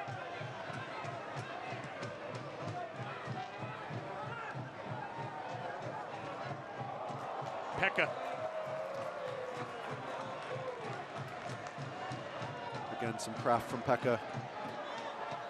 To the inside, Gordon, back to Pekka. Trying to force that one in. And boy, the collapsing by Tulsa really has been something to marvel at. Cochran into the area, parried out there by Serta. They play on, there was contact in the box. Gordon gives it a go. This is deflected. San Antonio FC, the equalizer. Omar Gordon, as that ball changed directions inside the area. And in the 61st minute, we're leveled at 1.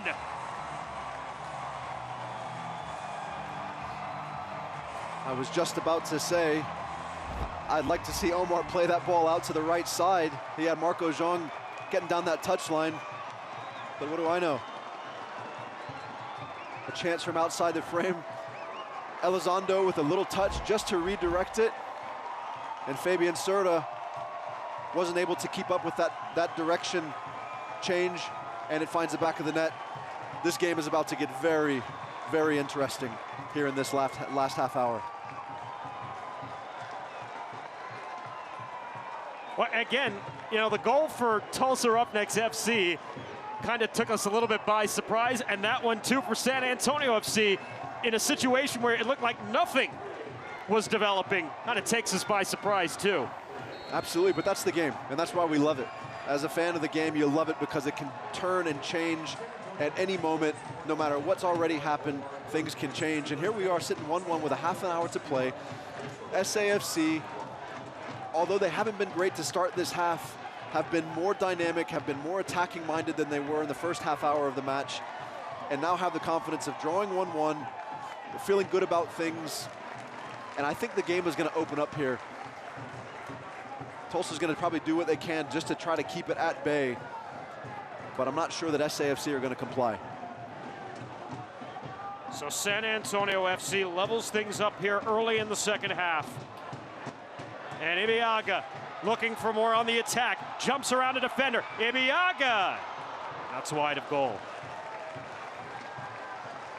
That's probably a pretty good example of the confidence that SAFC have when your central defender picks up the ball and runs 50 yards off the dribble.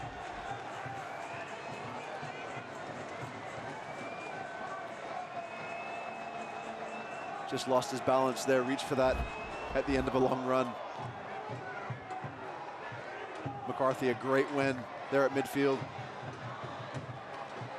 So as my partner alluded to, the goal officially credited to Cesar Elizondo, getting that final deflection on that through ball in by Omar Gordon in the 61st minute that has leveled the game at 1 apiece.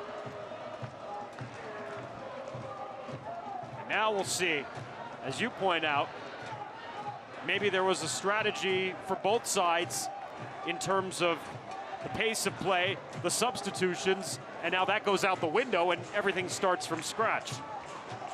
It's definitely a little bit of a reset here.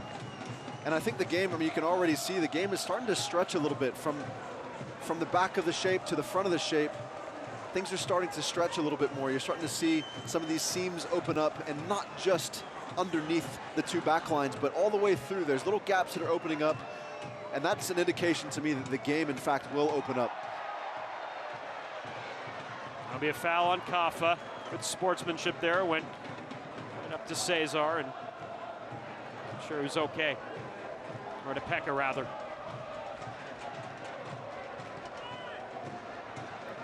Good ball movement.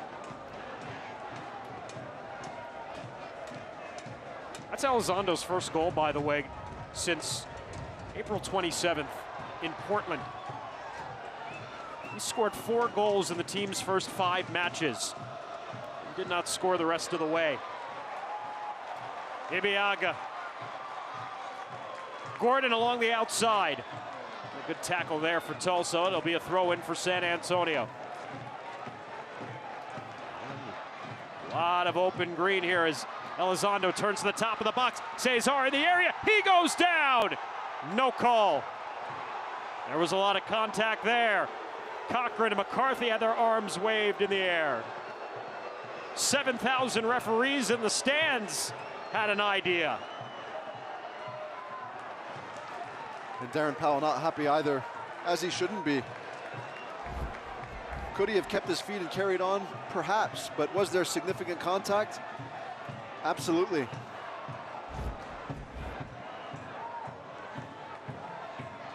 Kafa slips one to the top of the box. Clearance from Cochran. Here you see the game opening up.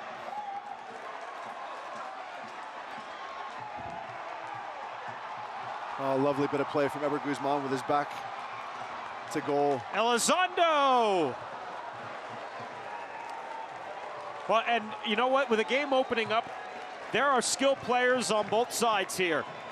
We know for San Antonio FC, Elizondo, Forbes, Gordon, they can all do dirty work along with Eber Guzman, but on the other side, you got to watch out for Juan Pablo Kafa along with Joey Calistri and Joaquin Rivas for Tulsa, who can do exactly the same. And listen, don't go to sleep on Paris G after that strike in the first half. He showed what he's capable of doing with a little bit of space. It's a foul on Tyrion. We're 66 minutes into the match, Lance, and the 11s for both sides have stayed the same here.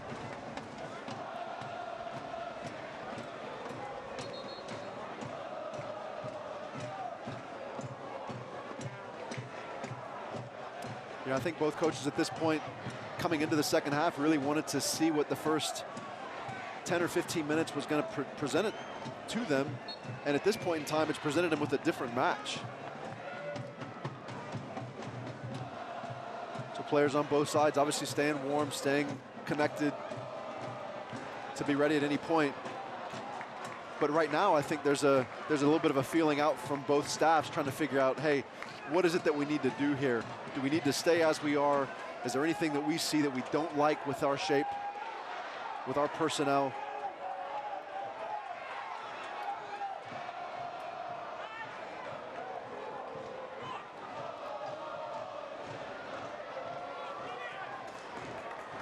No, I think SAFC really wanted to try to capitalize on this momentum. It swung at the end of the first half. It sort of leveled out as the second half began, but now it swung again in their favor. They want to exploit or capitalize on this opportunity.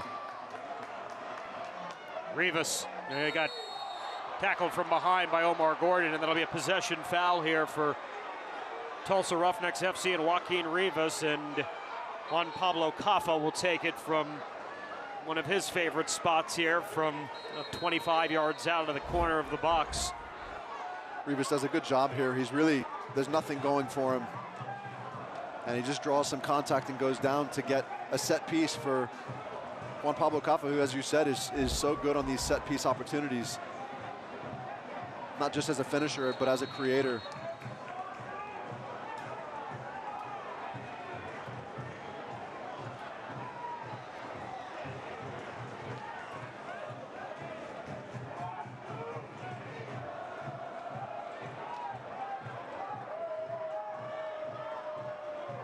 Violinist of the Viaduct, Juan Pablo Caffa, 15th season, 33 years of age, 5-time USL Team of the Week member this year. 9 goals, 8 assists in 28 games. And Tulsa pull back ahead. Great delivery to the back post, and Ibeagha got under this one ahead of Restrepo, and it'll result in a corner now.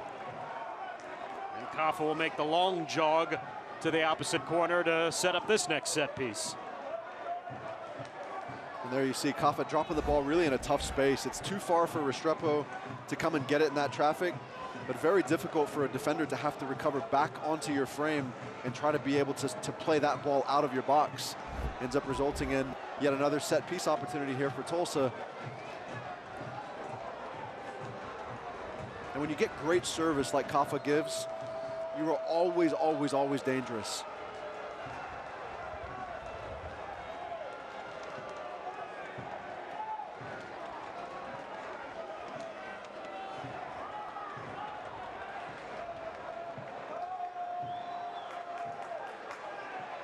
Tulsa really in no hurry on these set pieces. Here's Caffa. Delivers to the back post. Settled. Tyrion can't get to it. Good job there by San Antonio FC to push out, but right back in. Caffa along the outside of the box. And he'll earn himself another corner.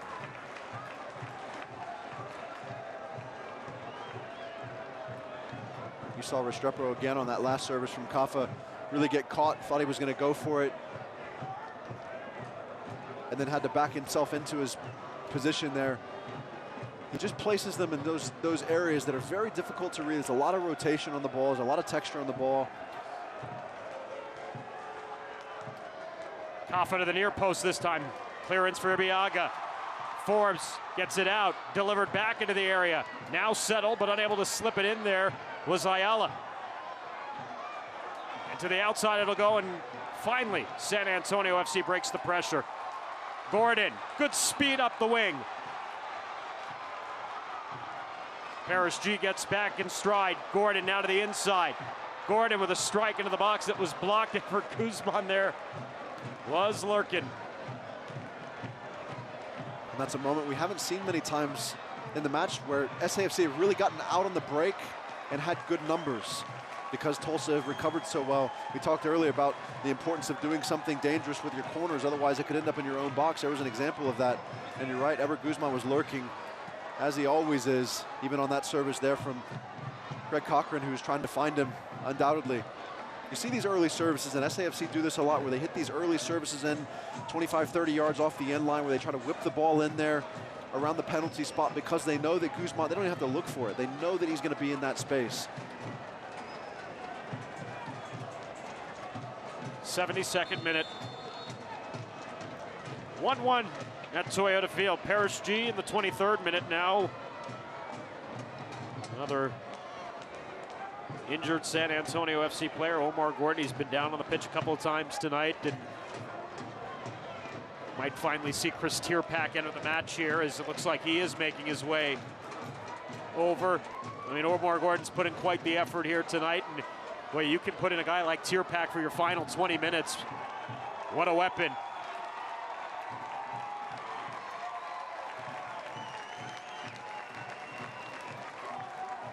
Certainly a player the fans appreciate. He's done a lot for this team throughout the course of the season. I think he deserves the opportunity to come in here. He's got just under 20 minutes, or probably right about 20 minutes, including any added time. And a player that's very capable of unlocking defenses and creating dangerous chances in front of goal.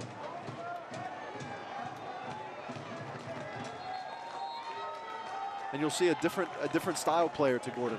And I think that's ultimately what Coach Powell has had to make a decision on, is what style did he want to go with, and he elected to go with Gordon. Tierpak's going to change things up. He'll bring a different look.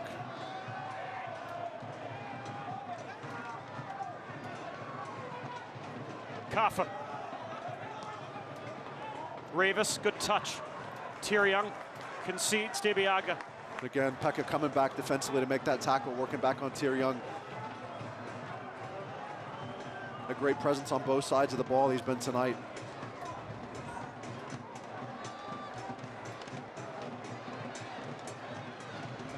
Gordon right back up to the outside.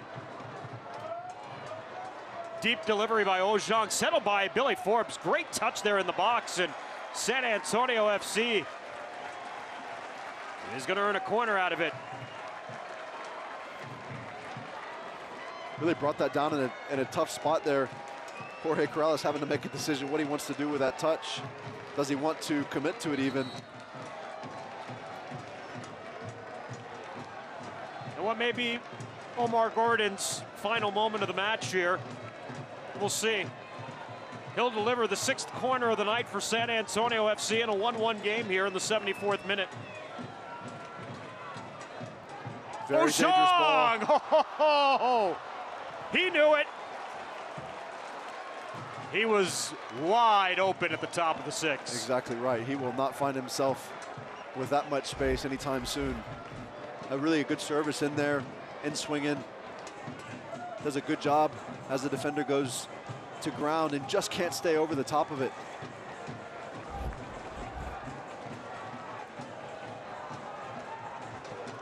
Tierpak remains ready, but he remains on the San Antonio bench for now.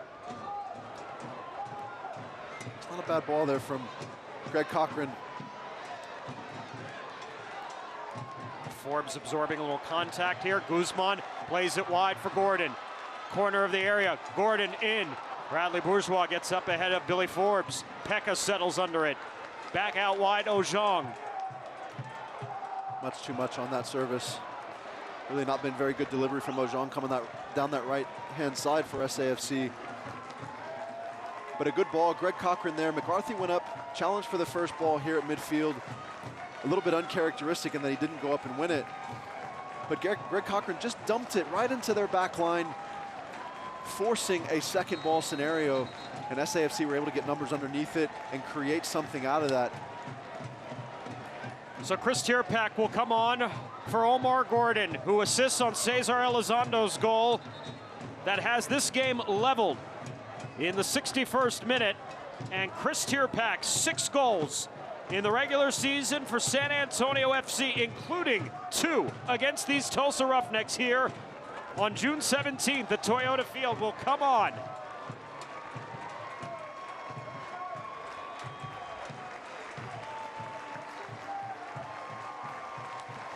Quite the match for Omar Gordon. Took a lot of punishment tonight. Physical game, as you expect these playoffs are, but 76 quality minutes for the reggae boy Omar Gordon tonight. He's covered a lot of distance as well. They're playing on that right-hand side. There was a moment early in the second half where he was defending down in this bottom corner nearest us on the left-hand side. He recovered all the way across the field and put in a lot of distance tonight and a lot of effort. And I wonder if Darren was trying to get the most out of Omar because he potentially knows that we could be looking at maybe 30 more minutes in this match if we go to extra time. That would certainly have played into his mind, thinking about the scenario if it goes all the way through extra time, how he wants things to look later in that match. And as we've talked about many times, how wonderful is it to have Chris Tierpak to be able to inject into the lineup, inject into a match in the 77th minute with what he's capable of doing. Well, if Darren Powell had to draw it up, he'd put Tierpak in with the lead, but he'll settle by putting him in a 1-1 game here in the 76th minute. And an errant ball from Pekka and Tulsa Roughnecks FC. Who, Lance, it's been an interesting game plan from them. For a team that gave up a lot of goals this year, they have tried to play awfully defensive-minded tonight on the road. They're really just trying, I feel like, to stretch this game out and see where they wind up. Well, their entire back line has stayed home almost the whole night. And as I say, that Corrales gets down the right-hand touchline. But as we said after that goal went, and it went 1-1, the game is going to open up a little bit. And what we're seeing is that we're seeing the Tulsa backline continue to remain intact and really staying home and staying disciplined there. And they're actually starting to push numbers forward a little bit. And so you're starting to see a little bit of a 4-3-3, but there's not a real organized central midfield. That midfield three is not very organized, and so there's lots of spaces opening up, which they've got to be cautious of, because that's what SAFC like to do, is they like to find those spaces in transition. And so if they aren't careful in this shape and they lose a little bit of discipline, they could find themselves with some big recovery runs in the wrong direction. Combination fails between Rivas and Corrales. And here you see that big space centrally, SAFC not able to find it. Kafa on the give and go there with Calistri, and San Antonio FC maybe avoids a dangerous opportunity there for Juan Pablo Kafa.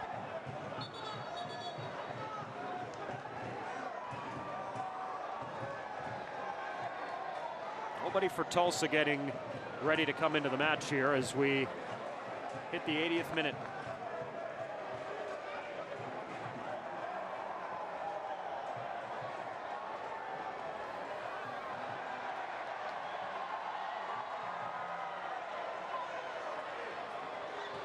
Rivas. Around Cochran and Forbes. Oh, nice ball by Rivas there. Inside and just wide of the far post. Rivas did a great job there of keeping the ball underneath him. Turned Cochran inside out, just inside his box. And that deflection from McCarthy, fortunate, because it sends it right around Restrepo. Best look for Tulsa this half. And Joaquin Rivas, it's a goal scorer's goal. He had 5 goals in the regular season. San Antonio FC got a piece of that one, and it'll result in the 4th corner of the match tonight for Tulsa. As Kafa goes over to the corner stick. I've said it before, but these services, every one of them has been dangerous. Near post. Deflects to the far post. Tyrion. Back to Rivas. Service to the top of the sticks. Restrepo coming out. Oh, he goes down. He lost the ball, but he's able to get back under it.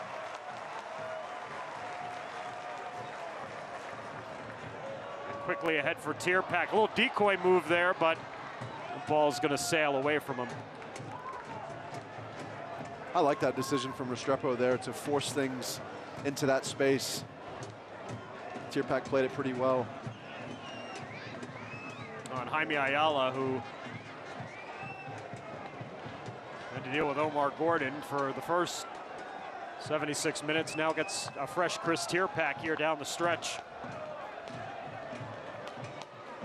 Forbes with Corrales, who's been on him all night. And Cochran now.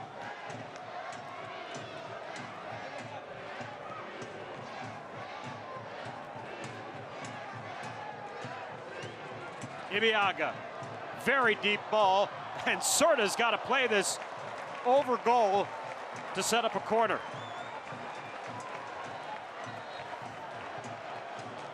Not a very good service there from Ibiaga. Fortunate to get something out of that, but I'm pretty sure he wasn't trying to shoot from there. Oh, that ball kind of hung up on him. Certainly did. I think he just wanted it. He wanted it to kind of come back onto that far post to find Elizondo, and just never did. Short play to Cochran. Cochran! Oh, Serta. He timed that one well. That ball also hung up a little bit from Greg. And Serta times it inside the 6-yard box to get under it.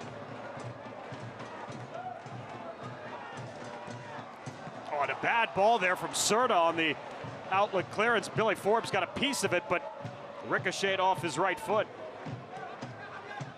Tulsa avoids a massive potential gaffe there. Jadama.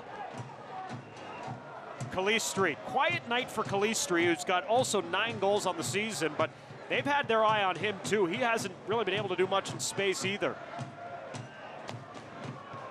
Now 2 on Calistri here, who's got the ball and concedes possession to Marco Jean. Now San Antonio FC on the counter in space. Cesar Elizondo. He was trying to look for Ryan Rashandel, but didn't give him the best delivery on that ball.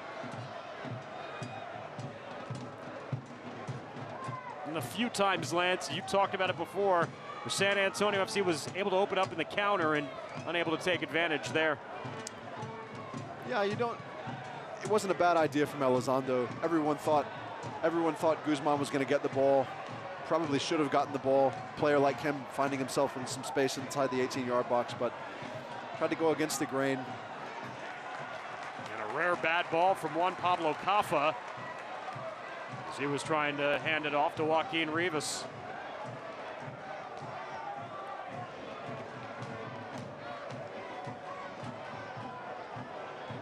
The 84th minute here with extra time looming. And extra time, for those unaware, works like this. It's 15 minutes a half, 30 minutes total. And if we don't get a winner in those 30 minutes, we go to penalties. Paris G. Caffa. G into the outside. Corrales.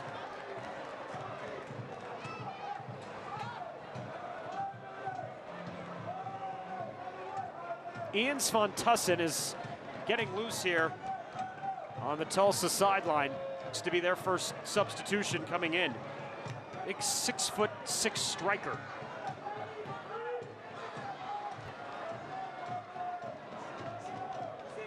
Bourgeois will get it over to Corrales.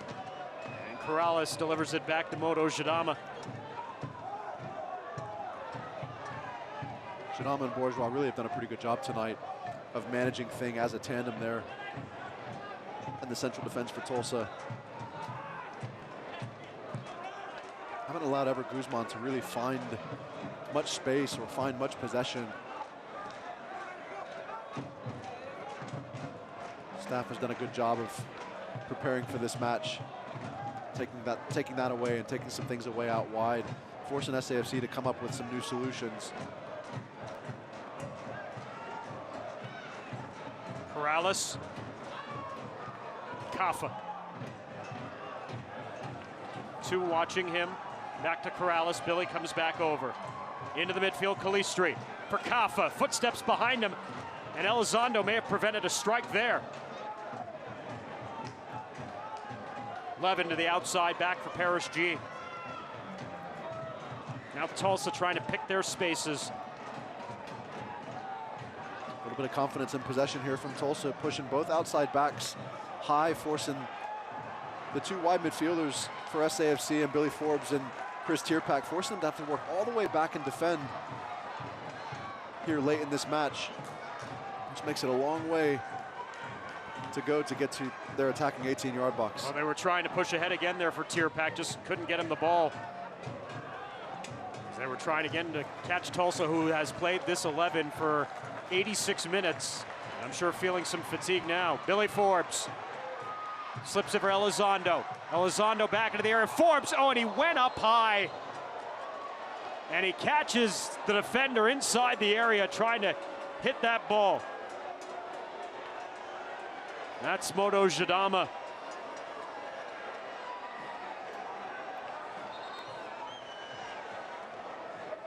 And that's twice inside the area that a San Antonio player has elevated, making contact with a Tulsa Roughneck inside the box.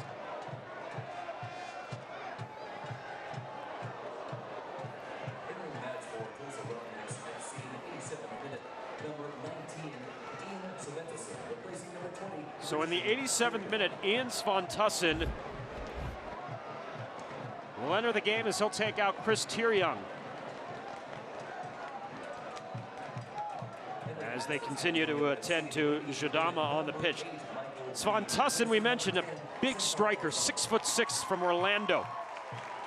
He was tied for 14th in the USL in goals this season with 11. And was their team leader. He tied a franchise record that was set a year ago by Sammy Ochoa, who now plays for Sacramento Republic. But of Svan Tussin's 11 goals, only 2 of them came on the road. Substitution for San Antonio FC, Michael Reed and Pekka, who played together for much of the season, now will replace one another here in the 88th minute. And I think just making sure that SAFC stay fresh there in front of the back line. Michael Reed, obviously a very, very good player, a player who's done a lot for SAFC this year. Expecting him to be able to come in and manage things in front of him, which will be important, certainly as they go into the latter stages of this regulation and potentially into the extra stanzas. But a couple of changes from both staffs, an attacking change for Tulsa, defensive change for SAFC.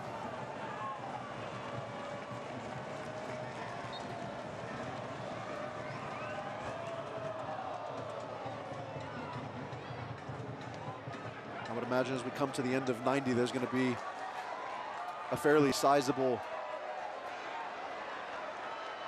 number of minutes added on.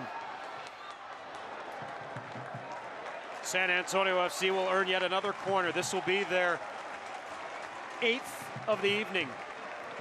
I guess, Lance, the question is that how much will both these sides go for it here over the last couple of minutes? I gather from San Antonio FC, they'll go for it pretty hard. Tulsa, you get the sense they want to get this to extra time. Yeah, they want to take their chances. I mean, they've just put in an attacking substitute, so they're mindful of the options to go forward, the chances that might be created. They want to be fresh there. They want to be dangerous when they have those opportunities. What they want to make sure of is that they don't give anything silly away. Deep ball to the back post. In the vicinity was Ryan Rashandel, but... And here you have a dangerous situation for Tulsa going the other direction. Numbers up in the attack in this long, long transition. Rashandel got back on Bradley Bourgeois, who never let the ball escape.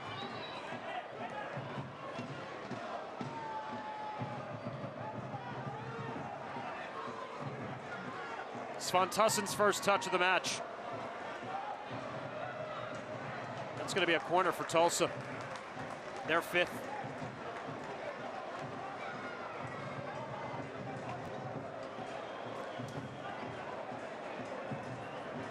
We're through 90 minutes. We're going to have 6 minutes of added time here at the end of the second half. That's a lot of added time here at the end of the second half. That's a lot. It also may change the mindset of what both teams do here now in the next 6 minutes. Delivery to the first post there from Kaffa is headed out of play by Ojong. And we'll do it again for a 6th time for Tulsa from the corner stick. I haven't seen Kaffa miss on the corner services tonight very much. No, he doesn't miss often. Doesn't miss here into the area. Restrepo climbs the ladder. Boy, he almost collided with his own man, Sebastian Ibiaga there. Now San Antonio FC on the counter, and Rivas goes down. Billy Forbes opens up in space. Into the area, Billy is brought down, and a penalty for San Antonio FC awarded here in stoppage time. And to your point earlier, does it continue to play in the mind of the official? I would say in that instance, it probably did. He probably felt that's too much contact. We've already allowed so much to happen. I have to. They forced me into a position where they have to. And listen, what have we not seen much from SAFC tonight? This space to transition, which is what they do so well. It's definitely a justified penalty. Billy did a great job of really driving at that defender, forcing him to be engaged, pushed it around him, drew a lot of contact. Can't fault the official for giving him that call. That was Josh Levin who got him, or Jonathan Levin, I should say. That was also very, very close on the edge of the box, too. I'll give him that. And it was immediate point to the spot for a penalty kick, but as we got a couple of looks at it, where Levin made the contact with Forbes, that was very, very close on the edge of the box there. And without seeing it again, my mind's telling me that I think he got a touch. He got a little bit of a touch on the ball as it went by, and then there was a lot of contact. We're going to have another look here to see, did he get that touch as Billy pushed it by him? See where the contact is right at the edge of the box and there. He makes contact. He forces the ball path out wide away from frame. He played it well, but he did give the contact. And in this instance, because of the movement and the momentum that Billy had, I think it also made it look a little bit worse. And you got Ever Guzman, who's so good from the penalty spot and in, who's stepping up to take this, to see if he can seal the deal here for SAFC late. Reigning USL Player of the Week, Ever Guzman, 4 goals in his final 3 matches. With the game on his foot here for San Antonio FC in stoppage time. Guzman to the ball, San Antonio FC with a lead. And so important to realize, folks, that started on a defensive corner collected by Restrepo. It was Michael Reed who slipped out the top of the 18-yard box to start that transition, and a great ball to split defenders out in space in front of Billy Forbes. That's textbook SAFC transition. And that's what it led to, folks. That celebration there to go up 2-1 here late in this quarterfinal match at home for SAFC. Substitution for Tulsa very quickly. They need some offense in a hurry, and they're going to put in an offensive center back, Francisco Ugarte, in for Parrish G. Will play up. But here we are in stoppage time, and Fabian Serda, boy, he's seen this movie play out a couple of times where his team gets an early lead and concedes in the second half, and Tulsa ends up on the wrong side of a result. We mentioned, and it's amazing when you think about how you throw the numbers out the window when it comes to the playoffs, but Tulsa had lost 4 times this season when scoring the first goal. San Antonio FC had not lost at all this year when scoring the first goal. 4 times, Lance, is a lot. And that just, I think, talks about the general trends of the game and the season, for that matter, as Elizondo is challenged hard here in the attacking third. And I've got to go back to the situation down here. We've talked about it several times throughout the night. In my circle, if you will, we talk about the importance of set pieces. They have to go dead.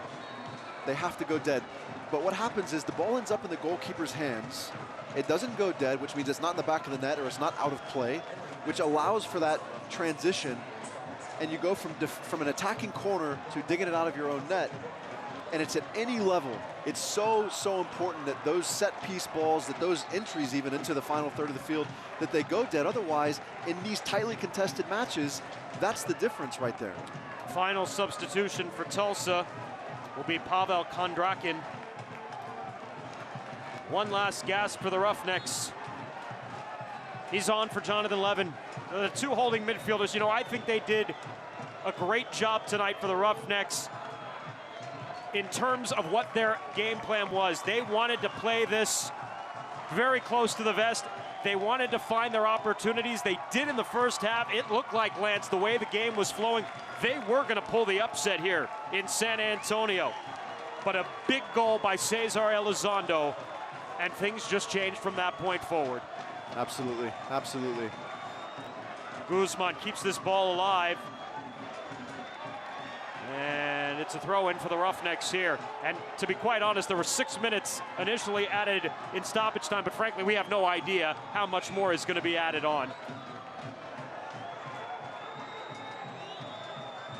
With Billy Forbes earning a penalty in stoppage time, and Ever Guzman converts, and San Antonio FC on the doorstep of the Western Conference semifinals, and they are going to the Western Conference semifinals. A 2-1 victory for San Antonio FC over Tulsa Roughnecks FC here tonight at Toyota Field.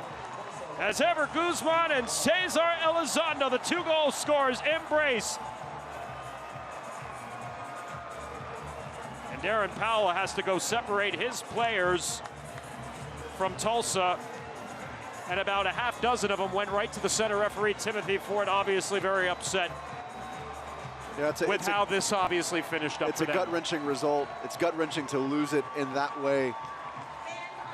I think Tulsa were fortunate a few times throughout the course of a match. In some of these contacts, they're in and around the edge of the SAFC attacking 18-yard box.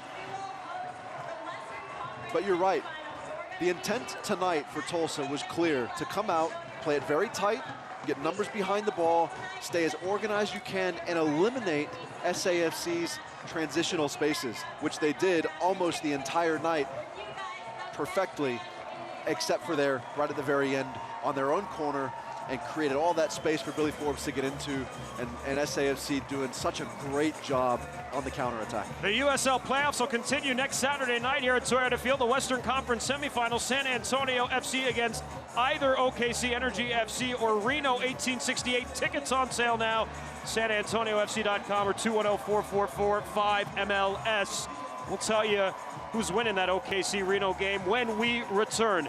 2-1, San Antonio FC is moving on in the USL Cup playoffs as they knock off Tulsa Roughnecks FC. Back with more here on Fox Sports Southwest.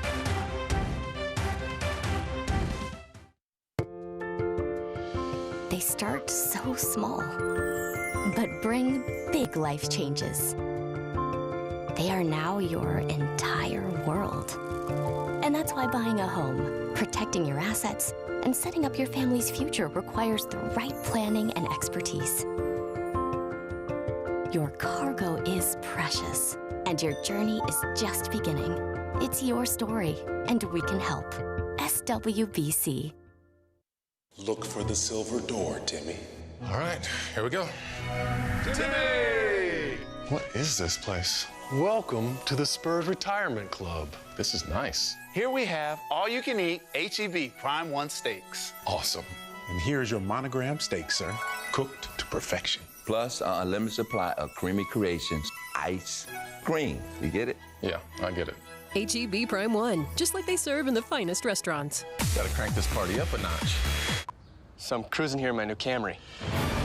You know, just following the nav's predictive traffic. That's when I saw smoke coming from the pet store. I called 911 on the Bluetooth and began the rescue.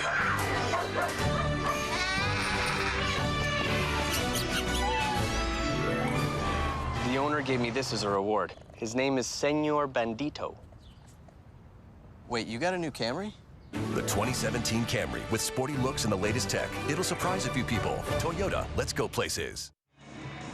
Back at Toyota Field, San Antonio FC was down 1-0 at halftime, but rally in the second half with goals from Cesar Elizondo and Ever Guzman in stoppage time as they knock off Tulsa Roughnecks FC to move on to the Western Conference semifinals, Lance. Yeah, it was a fantastic match in the end. Started very, very tight early on. Here you're going to take a look at how that opened up with that Paris G goal. What a great take with space, forcing Restrepo across to her left. That was a fantastic finish, really in the midst of a game where there wasn't a whole lot going on. And speaking of not a ton really going on, this play here, there wasn't much to it. Omar Gordon from a long way away just decided to have a go on frame, missed frame, but Elizondo in great position just redirected it past the outstretched hands of Fabian Cerda. And then here's the game winner from Ever Guzman off a penalty won by Billy Forbes, and took it very, very well. Just sent the goalkeeper the wrong direction to take and steal the win here tonight to bring them back here next week. Lance, they're going to celebrate this one tonight, but OKC Energy FC and Reno 1868 are in stoppage time. 1868 is down 1-0 to OKC Energy FC. That's on the table for San Antonio FC next weekend, but I think they'll enjoy this one here, at least for tonight. Absolutely. The way this played out, you've got to go and enjoy this. They stuck to it. They worked hard. They persisted through the circumstances. Really were frustrated at times, but found a way to get the win and gave this group of fans exactly what they wanted, which is, one, a celebration, and also another match to come see them play next week against a very tough team, whoever it might be that wins that match. Well, San Antonio FC's playoff run continues next Saturday here at Toyota Field when they play the winner of Reno 1868 and OKC Energy FC. It's OKC up 1-0 late in stoppage time. Tickets on sale now. Go to sanantoniofc.com for all the key details and information. Now for Lansky and our entire Fox Sports Southwest crew, I'm Dan Weiss, thanking you for joining us tonight. Our final from Toyota Field, San Antonio FC 2, Tulsa Roughnecks FC 1. This has been a presentation of the USL and Spurs Sports and Entertainment. So long, everybody. We'll see you next Saturday right back here at Toyota Field.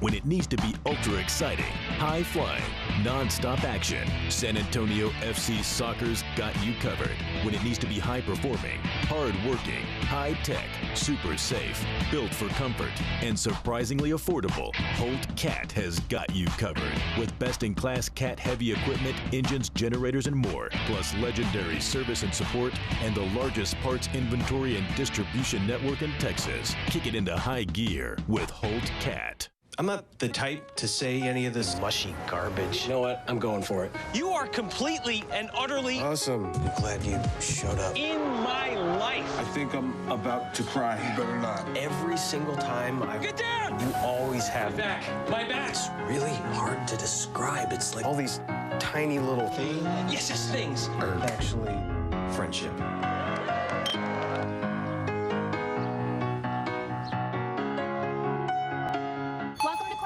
How can we help? Well, I'm thirsty. We have juice, teas, and over 100 ways to create your drink with our Coca-Cola Freestyle. Wow, that's a lot of drinks. Need a boost? We've got fresh coffee and great deals on energy drinks. That's cool. And hot.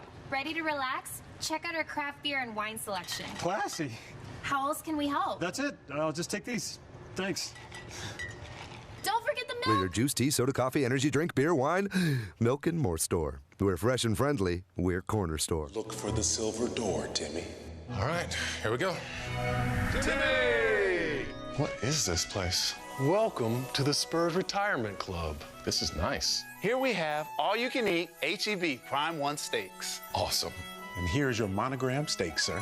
Cooked to perfection. Plus our unlimited supply of creamy creations, ice cream. You get it? Yeah, I get it. H-E-B Prime 1, just like they serve in the finest restaurants. Gotta crank this party up a notch.